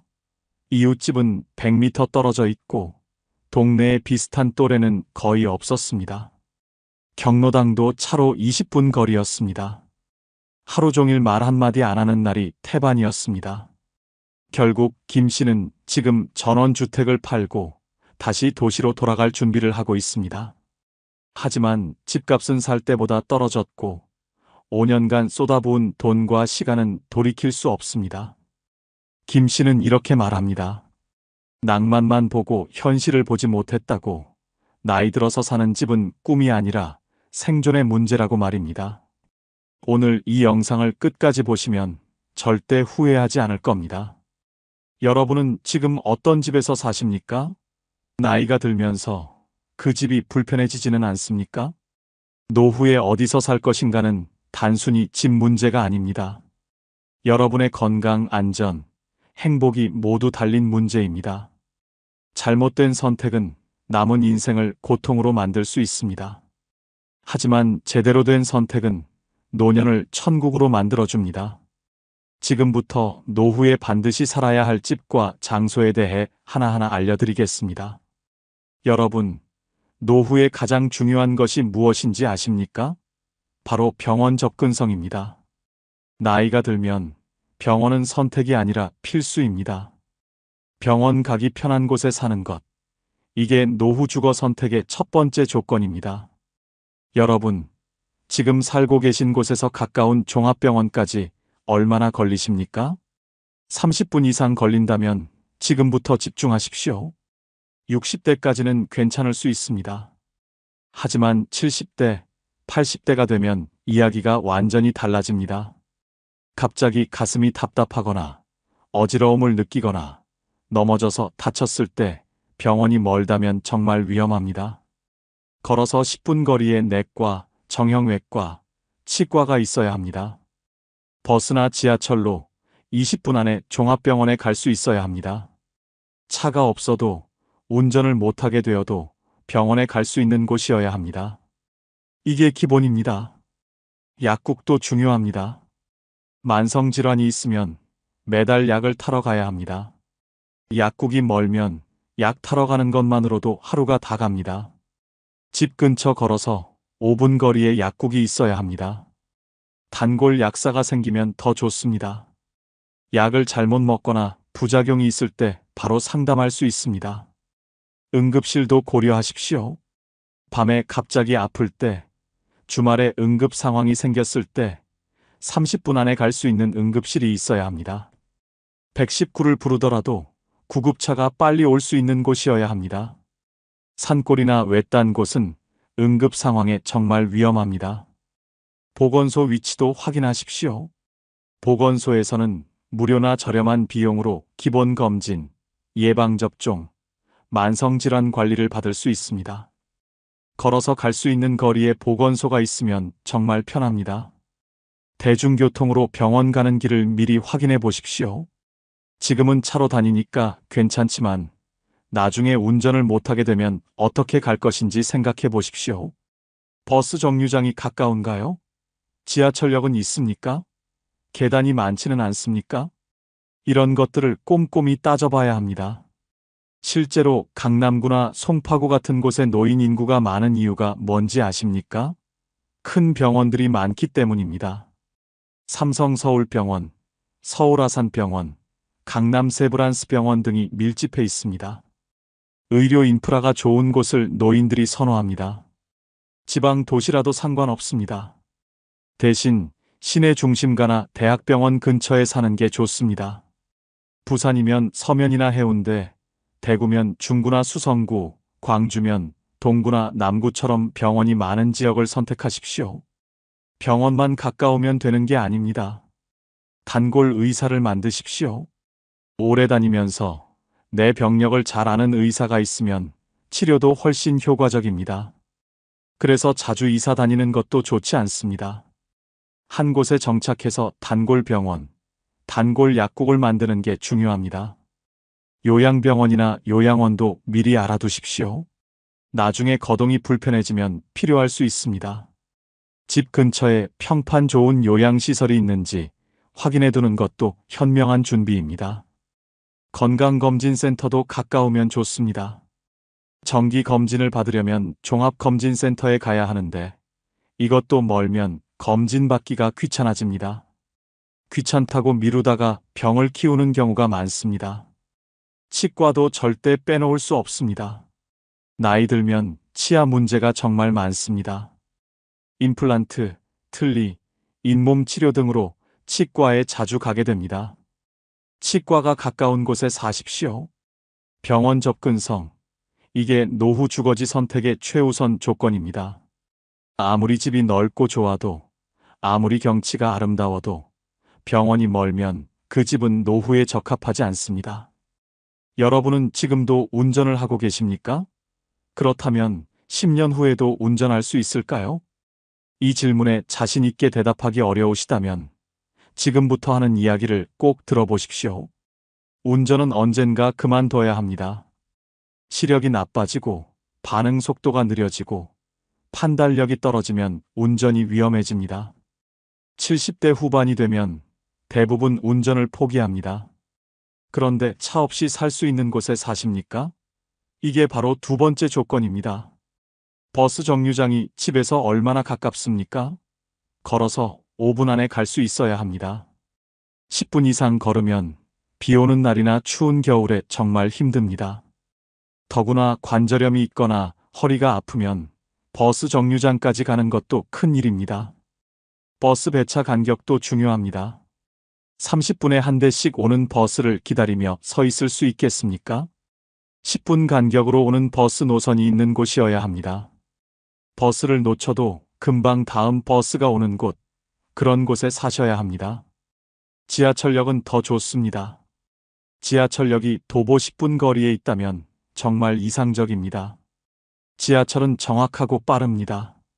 날씨에 상관없이 편하게 이동할 수 있습니다. 서울, 부산, 대구, 광주, 대전 같은 지하철이 있는 도시라면 지하철역 근처에 사는 게 최고입니다. 하지만 지하철역에도 함정이 있습니다. 계단이 너무 많거나 엘리베이터가 없는 역은 피하셔야 합니다. 무릎이 안 좋은데 계단을 오르내리는 건 정말 고통입니다. 요즘 지어지는 역들은 엘리베이터가 있지만 오래된 역들은 없는 곳이 많습니다. 미리 확인해 보십시오. 마을버스나 경로당 셔틀버스가 있는지도 알아보십시오. 요즘 많은 동네에서 노인들을 위한 순환버스를 운행합니다. 병원, 시장, 복지관을 순회하는 버스가 있으면 정말 편합니다. 택시를 쉽게 잡을 수 있는 곳인지도 중요합니다. 급할 때는 택시를 타야 하는데 택시가 다니지 않는 동네도 많습니다. 큰 길가에 있는 집이 이런 면에서는 유리합니다. 시장이나 마트까지 대중교통으로 갈 수 있습니까? 장 보러 가는 것도 나이 들면 큰일입니다. 무거운 짐을 들고 걸어 다닐 수 없습니다. 버스 타고 10분 안에 갈 수 있는 시장이나 대형마트가 있어야 합니다. 은행, 주민센터, 우체국 같은 곳도 대중교통으로 갈 수 있어야 합니다. 행정 업무를 보러 갈 때마다 자녀에게 차 태워달라고 부탁할 수는 없는 노릇입니다. 스스로 갈 수 있어야 독립적인 생활이 가능합니다. 자녀 집을 방문하기도 편해야 합니다. 명절이나 생일에 자녀 집에 가려면 대중교통이 편해야 합니다. 차로만 갈 수 있는 곳에 살면 자녀들이 일일이 모시러 와야 합니다. 자녀에게 부담을 주고 싶지 않으시죠? 친구나 친척 만나러 가는 것도 마찬가지입니다. 대중교통이 불편하면 점점 외출이 줄어듭니다. 외출이 줄면 사람 만날 기회도 줄고 결국 집에만 갇혀 지내게 됩니다. 이게 우울증으로 이어집니다. 문화생활도 생각해 보십시오. 영화관, 공연장, 박물관, 미술관 같은 곳에 가려면 대중교통이 필요합니다. 노년에도 문화생활을 즐기셔야 합니다. 대중교통이 편리한 곳에 살아야 문화생활이 가능합니다. 실제로 서울에서 노인들이 가장 살기 좋다는 동네들을 보면 공통점이 있습니다. 지하철역이 가까우면서 버스 노선도 많은 곳입니다. 강남구, 송파구, 마포구, 용산구 같은 곳이 그렇습니다. 지방 도시도 마찬가지입니다. 시내 중심부나 교통 요충지에 사는 게 좋습니다. 외곽으로 나가면 차 없이는 살기 어렵습니다. 젊을 때는 괜찮아도 나이 들면 후회합니다. 교통 약자를 위한 시설도 확인하십시오. 저상버스가 다니는지, 버스 정류장에 의자가 있는지, 횡단보도 신호 시간이 충분한지, 이런 것들이 노인에게는 정말 중요합니다. 대중교통이 편리한 곳에 사는 것, 이게 노년의 자유와 독립성을 지켜주는 핵심입니다. 차가 없어도 어디든 갈 수 있는 곳, 그런 곳에 사셔야 합니다. 혼자 집에서 하루 종일 뭐하고 지내십니까? 텔레비전만 보고 계시지는 않습니까? 노년에 가장 위험한 게 바로 고립입니다. 그래서 세 번째 조건이 정말 중요합니다. 경로당이 걸어서 10분 거리에 있어야 합니다. 경로당이 가까우면 매일 나갈 수 있습니다. 경로당에 가면 비슷한 또래 사람들을 만날 수 있습니다. 화투도 치고 윷놀이도 하고 점심도 같이 먹고 이야기도 나눕니다. 이게 얼마나 소중한지 아십니까? 경로당에 가지 않는 노인들을 보면 대부분 집에서 너무 멀리 떨어져 있는 경우입니다. 걸어서 20분, 30분 걸리면 귀찮아서 안 갑니다. 특히 언덕이나 계단이 많으면 더욱 힘듭니다. 평지에 있고 가까운 경로당이 있는 동네를 선택하십시오. 경로당의 시설도 확인해 보십시오. 요즘 잘 되어 있는 경로당은 정말 좋습니다. 냉난방이 잘 되고 식사도 제공하고 프로그램도 다양합니다. 노래교실, 건강체조, 영화 상영까지 합니다. 이런 경로당이 근처에 있다면 정말 좋습니다. 복지관은 어떻습니까? 노인 복지관이 가까운 곳에 있습니까? 복지관은 경로당보다 규모가 크고 프로그램이 훨씬 다양합니다. 컴퓨터 교실, 스마트폰 교실, 영어, 회화, 서예, 그림 그리기, 댄스, 요가, 수영까지 정말 많은 프로그램이 있습니다. 복지관까지는 버스나 지하철로 30분 안에 갈 수 있으면 됩니다. 매일 갈 필요는 없지만 일주일에 두세 번 정도 가서 프로그램에 참여하면 삶의 활력이 생깁니다. 새로운 것을 배우고 새로운 친구를 사귀는 즐거움이 있습니다. 노인복지관에서는 무료 급식도 제공합니다. 혼자 사는 노인들이 제대로 된 식사를 하기 어려운데 복지관에 가면 영양가 있는 식사를 할 수 있습니다. 식사하면서 사람들과 이야기도 나눕니다. 밥을 혼자 먹는 것과 여럿이 먹는 것은 완전히 다릅니다. 공원이나 산책로도 가까이 있어야 합니다. 매일 산책할 수 있는 곳이 있어야 건강을 유지할 수 있습니다. 공원에 가면 같은 시간에 산책하는 사람들을 만나게 됩니다. 자연스럽게 인사하고 친해집니다. 산책 친구가 생기는 겁니다. 운동시설이 있는 공원이면 더 좋습니다. 야외 운동기구가 있는 공원에서 매일 운동하는 노인들이 많습니다. 여기서도 사람들과 친해집니다. 혼자 운동하는 것보다 같이 운동하는 게 훨씬 재미있습니다. 도서관도 가까우면 좋습니까? 요즘 도서관은 단순히 책만 읽는 곳이 아닙니다. 문화 프로그램도 하고 영화도 상영하고 강연도 합니다. 노인들을 위한 프로그램도 많습니다. 도서관에서 시간을 보내는 것도 좋은 방법입니다. 주민센터나 동사무소도 가까워야 합니다. 행정 업무를 볼 일이 생각보다 많습니다.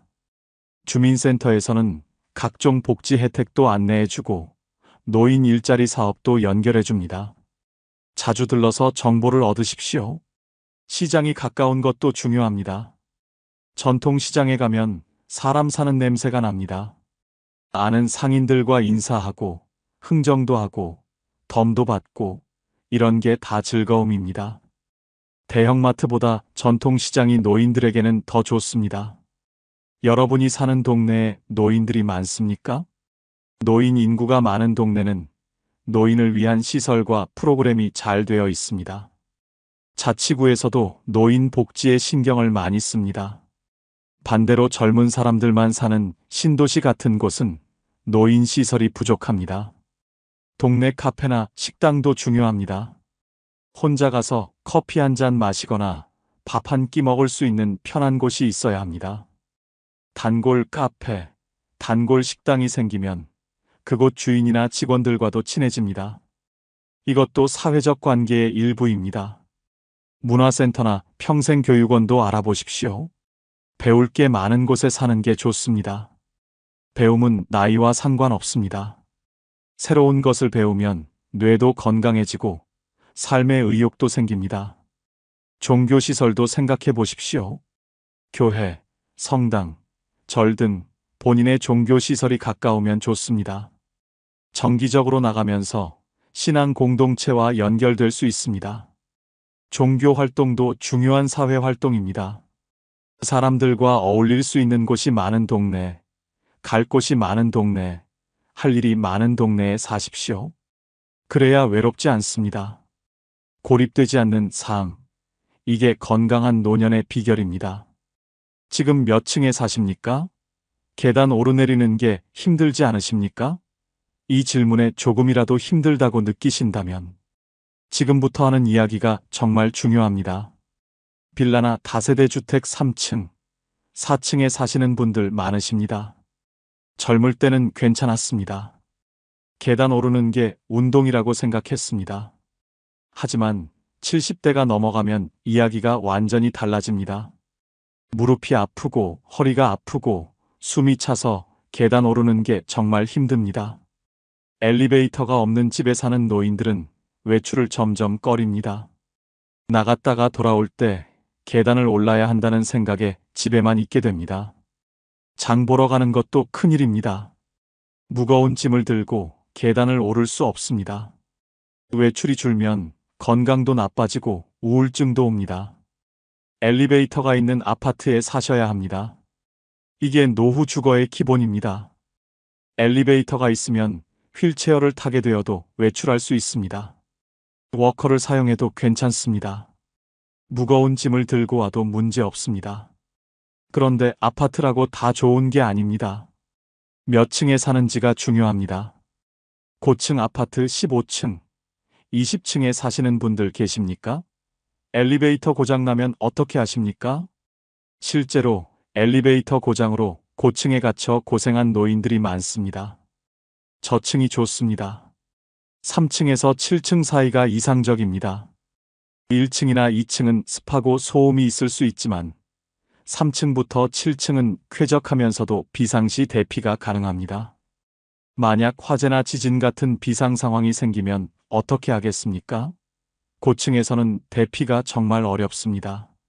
복도식 아파트가 계단식 아파트보다 좋습니다. 복도식은 엘리베이터에서 집까지 평평한 복도로 연결됩니다. 하지만 계단식은 엘리베이터에서 내려도 집까지 계단을 몇 개 올라가야 합니다.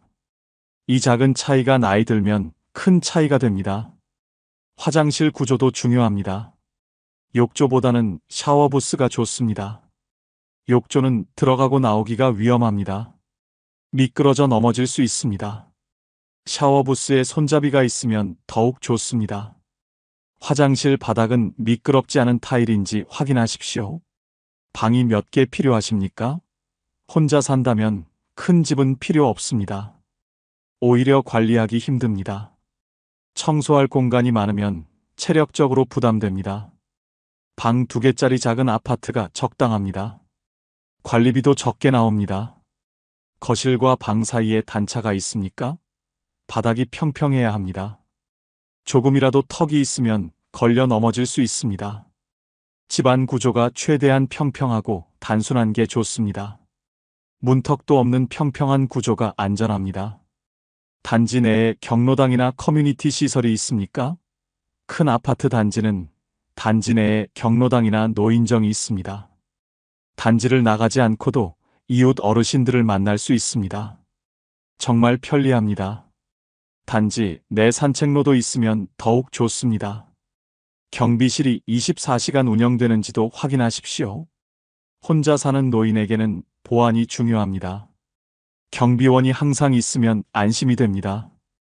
택배를 받아주기도 하고 위급할 때 도움을 요청할 수도 있습니다. 집은 삶의 터전입니다.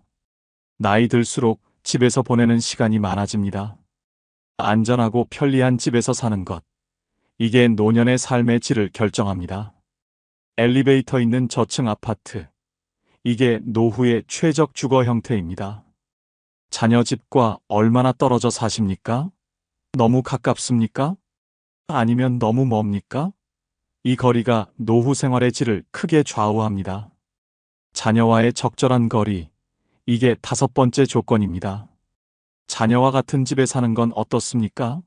좋은 것 같지만 실제로는 문제가 많습니다. 며느리나 사위와 부딪힐 일이 생깁니다. 손주 교육 문제로 의견이 다를 수 있습니다. 생활 패턴이 달라서 서로 불편합니다. 자녀는 늦게 자고 늦게 일어나는데 어르신들은 일찍 자고 일찍 일어납니다. 그렇다고 너무 멀리 떨어져 있으면 문제입니다. 급할 때 자녀가 바로 올 수 없습니다. 갑자기 아프거나 다쳤을 때 도움을 받기 어렵습니다. 명절이나 생일에 자주 보기도 힘듭니다. 손주들 얼굴 보기도 어렵습니다. 그렇다면 적당한 거리는 얼마나 될까요? 자녀 집에서 차로 30분 거리가 이상적입니다. 가깝지만 독립적인 생활이 가능한 거리입니다. 급한 일이 있으면 금방 올 수 있고 주말에 가끔 만나기도 좋은 거리입니다. 대중교통으로 1시간 이내면 더욱 좋습니다. 나중에 운전을 못하게 되어도 혼자 자녀 집에 갈 수 있습니다. 지하철 한 번 갈아타고 갈 수 있는 거리라면 정말 이상적입니다. 자녀에게 부담 주지 않고도 자주 왕래할 수 있습니다.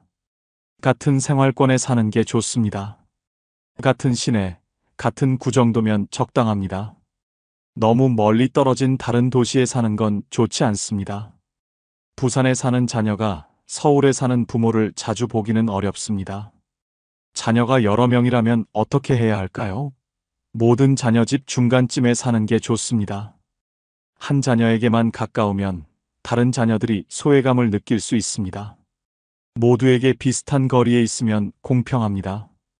자녀 중 한 명이라도 가까이 살면 됩니다. 자녀의 직장 위치도 고려하십시오. 자녀 집은 멀어도 직장이 가까우면 퇴근길에 들르기 쉽습니다. 자녀가 출퇴근하면서 들를 수 있는 위치라면 자주 안부를 확인할 수 있습니다. 자녀가 이사할 가능성도 생각하십시오. 자녀가 직장 때문에 이사 갈 수 있습니다. 자녀 집 바로 옆에 살면 자녀가 이사 가면 어떻게 하겠습니까? 적당한 거리를 유지하면 자녀가 같은 생활권 내에서 이사 가도 큰 문제가 없습니다. 자녀에게 의존하지 마십시오. 하지만 완전히 단절되어서도 안 됩니다. 독립적이면서도 연결된 관계, 이게 이상적입니다. 매일 볼 필요는 없지만 일주일에 한 번 정도는 연락하고 한 달에 한두 번은 만날 수 있는 거리가 좋습니다. 자녀와의 관계도 중요하지만 본인의 삶도 중요합니다. 자녀만 보고 집을 정하지 마십시오. 본인이 살기 편한 곳인지, 친구들은 가까이 있는지, 다니던 병원은 계속 다닐 수 있는지, 이런 것들도 같이 고려하십시오. 자녀에게 짐이 되지 않으면서도 필요할 때 도움받을 수 있는 거리, 자녀의 삶을 방해하지 않으면서도 연결될 수 있는 거리, 이게 바로 적정 거리입니다. 독립적이면서도 외롭지 않은 거리, 자유로우면서도 안전한 거리, 이런 거리를 찾으십시오. 자녀와 차로 30분, 대중교통으로 1시간 거리, 이게 노후의 가장 이상적인 거리입니다. 서로의 삶을 존중하면서 적당한 거리를 유지하는 것, 이게 건강한 부모-자식 관계입니다. 여러분은 노후 준비 제대로 하셨습니까? 통장에 비상금은 얼마나 있으십니까? 혹시 자식들이 알아서 챙겨줄 거라고 막연하게 생각하고 계신 건 아닙니까? 2024년 통계청 자료에 따르면 우리나라 노인 빈곤율이 무려 37.6%입니다.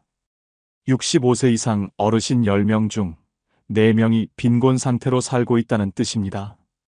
OECD 국가 중에서도 압도적인 1위입니다. 더 충격적인 건 혼자 사는 노인 빈곤율은 50%가 넘는다는 사실입니다. 독거노인 2명 중 1명은 가난하게 살고 있습니다. 얼마 전 만난 75살 김 할아버지 이야기입니다. 젊었을 때 사업도 잘 되고 돈도 꽤 벌었던 분입니다. 그런데 노후 준비는 전혀 하지 않았습니다. 자식 셋을 대학까지 보내고 결혼할 때 집도 마련해 줬습니다. 자식들이 잘 되면 자기도 편하게 살 거라고 믿었습니다. 보험도 들지 않았고 저축도 따로 하지 않았습니다. 번 돈은 다 자식들한테 쏟아부었습니다. 그런데 막상 나이 들어보니 현실은 달랐습니다. 자식들은 각자 생활하기 바쁩니다. 대출금 갚고 아이들 학원비 대고 나면 부모님 챙길 여력이 없습니다. 명절에 용돈 10만 원씩 드리는 게 전부입니다. 김 할아버지는 국민연금 조금 받는 것으로 월세 내고 생활합니다. 병원 갈 돈이 없어서 허리 아픈 것도 참고 밥도 하루 2끼만 먹습니다. 오늘 이 영상에서는 노년의 나를 지켜주는 5가지에 대해 말씀드리겠습니다. 이것만 알아도 여러분의 노후가 완전히 달라집니다. 특히 마지막 5번째는 지금 당장 실천할 수 있는 것인데 이걸 모르면 정말 후회하십니다. 끝까지 꼭 보시고 여러분의 노후를 지키시기 바랍니다. 그럼 지금부터 시작하겠습니다. 노년의 나를 지켜주는 첫 번째는 매월 따박따박 나오는 연금입니다. 혹시 매달 정해진 날짜만 되면 자동으로 통장에 돈이 들어오는 경험 해보셨습니까? 이것만큼 든든한 게 또 있을까요? 비가 오나 눈이 오나 아프거나 건강하거나 정해진 날짜에 정확하게 입금됩니다. 이것이 바로 노년의 가장 확실한 안전망입니다. 작년에 만난 박 할아버지 이야기입니다. 78살인데 아직도 일을 하십니다. 왜 일하시냐고 물었더니 이렇게 말씀하셨습니다. 젊었을 때 자영업을 하면서 국민연금을 제대로 안 냈다고 합니다. 당장 생활비 쓰기도 빠듯한데 연금까지 낼 여유가 없었습니다. 나중에 내면 되겠지 하다가 세월이 흘렀습니다. 그래서 지금 받는 연금이 한 달에 20만 원도 안 됩니다. 기초연금 30만 원 합쳐도 50만 원이 채 안 됩니다. 월세가 40만 원이니 남는 돈이 거의 없습니다. 그래서 70이 넘은 나이에도 경비 일을 하십니다. 무릎도 아프고 허리도 아픈데 안 하면 굶습니다. 젊었을 때 연금 조금만 더 냈어도 이렇게까지 고생 안 해도 됐을 텐데 후회하신다고 했습니다. 국민연금 받으시는 분들은 그 느낌을 아실 겁니다. 통장에 찍히는 입금 문자를 보는 순간 가슴이 뭉클합니다. 이 돈으로 이번 달 월세를 내고 쌀을 사고 병원비를 낼 수 있습니다. 금액이 100만 원이든 50만 원이든 중요하지 않습니다. 정기적으로 들어온다는 사실 자체가 삶을 지탱하는 힘입니다. 그런데 여러분, 자식들이 매달 꼬박꼬박 용돈 주던가요? 처음 몇 달은 주다가 슬그머니 끊기지 않던가요? 사람은 변합니다. 자식도 처음엔 효도하려고 하지만 시간 지나면 자기 생활이 바쁩니다. 대출금 갚고 아이들 학원비 대고 나면 부모님 챙길 여력이 없습니다. 이게 냉정한 현실입니다. 연금은 다릅니다. 절대 배신하지 않습니다. 젊었을 때 낸 보험료가 지금 나를 살립니다. 과거의 내가 현재의 나를 지켜주고 있는 겁니다. 얼마나 고마운 일입니까? 반대로 국민연금에 개인연금까지 받는 분들은 어떻습니까? 한 달에 150만 원에서 200만 원 정도 들어옵니다. 생활비로 쓰고도 조금 남습니다. 가끔 외식도 하고 손주들 용돈도 줍니다. 친구들 만나서 차 한 잔 마시는 여유도 생깁니다. 같은 노년인데 이렇게 다릅니다. 공무원 연금이나 사학연금 받는 분들은 더 여유롭습니다. 선생님 하셨던 분들 보면 노후가 정말 안정적입니다. 매달 200만 원 넘게 받으니까 자식들한테 손 안 벌립니다. 오히려 자식들 도와주고 여행도 다닙니다. 이게 바로 연금의 힘입니다. 여러분은 젊었을 때 연금 보험료 내는 게 아깝지 않으셨습니까? 당장 생활비도 빠듯한데 연금까지 떼어가니 속상했을 겁니다. 그런데 지금 돌이켜보면 어떻습니까? 그때 낸 돈이 지금 나를 살리고 있지 않습니까? 가장 현명한 투자였습니다. 연금은 자존심도 지켜줍니다. 내가 낸 돈으로 받는 것이니 누구한테 구걸하는 게 아닙니다. 당당하게 받아서 당당하게 씁니다. 자식들 눈치 볼 필요도 없고 머리 숙일 일도 없습니다. 이것이 얼마나 큰 자유인지 아십니까? 여러분, 아직 일하고 계십니까? 그렇다면 국민연금 꼭 내십시오. 금액이 적어도 괜찮습니다. 조금이라도 받는 것과 아예 안 받는 것은 천지 차이입니다. 개인연금도 여유되면 가입하십시오. 한 달에 10만 원씩만 넣어도 10년 후엔 큰 도움 됩니다. 매월 따박따박 들어오는 연금이야말로 노년의 나를 지켜주는 가장 확실한 무기입니다. 노년의 나를 지켜주는 두 번째는 내 명의로 된 집 한 채입니다. 여러분, 지금 살고 계신 집이 누구 명의입니까? 본인 명의입니까? 아니면 자식 명의입니까? 이 질문에 선뜻 대답 못 하신다면 꼭 끝까지 들어보십시오. 집 한 채가 노년에 얼마나 중요한지 오늘 절실히 느끼실 겁니다. 지난달에 만난 최할머니 이야기입니다. 75살인데 지금 아들 집에 얹혀 삽니다. 원래는 본인 명의로 아파트가 있었습니다. 10년 전에 아들이 결혼하면서 집이 필요하다고 했습니다. 할머니는 아들이 불쌍해서 명의를 넘겨줬습니다. 증여세도 아껴주려고 그냥 넘겼습니다. 아들이 효자니까 평생 모시고 살 거라고 믿었습니다.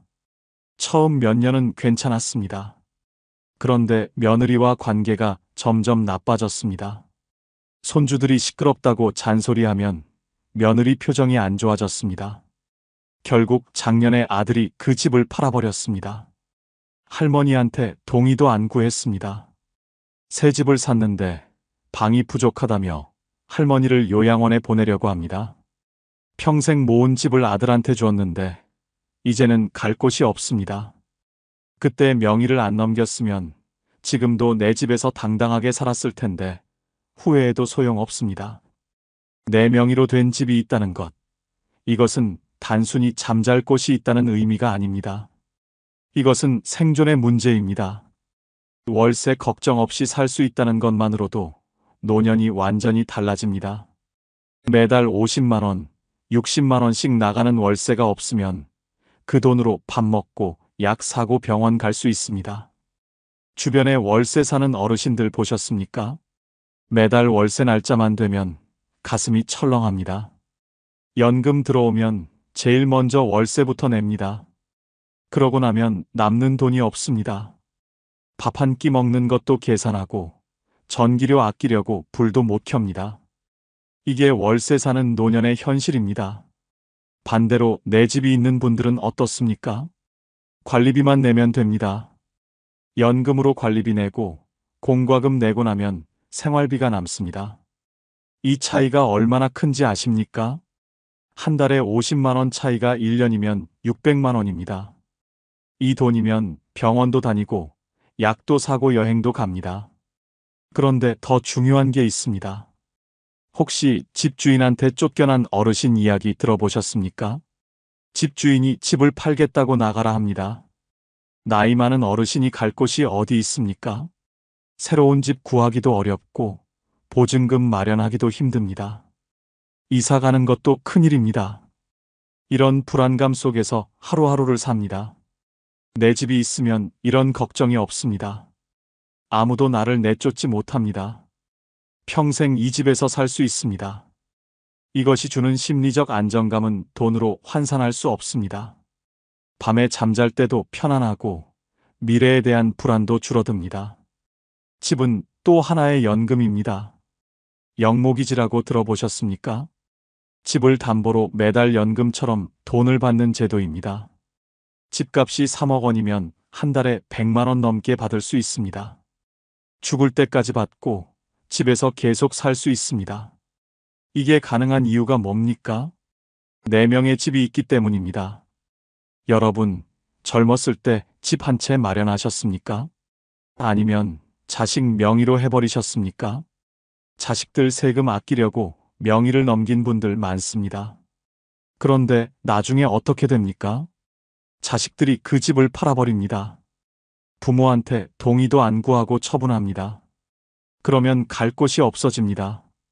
내 집이 있으면 자식들한테 당당합니다. 힘들면 언제든 오라고 할 수 있습니다.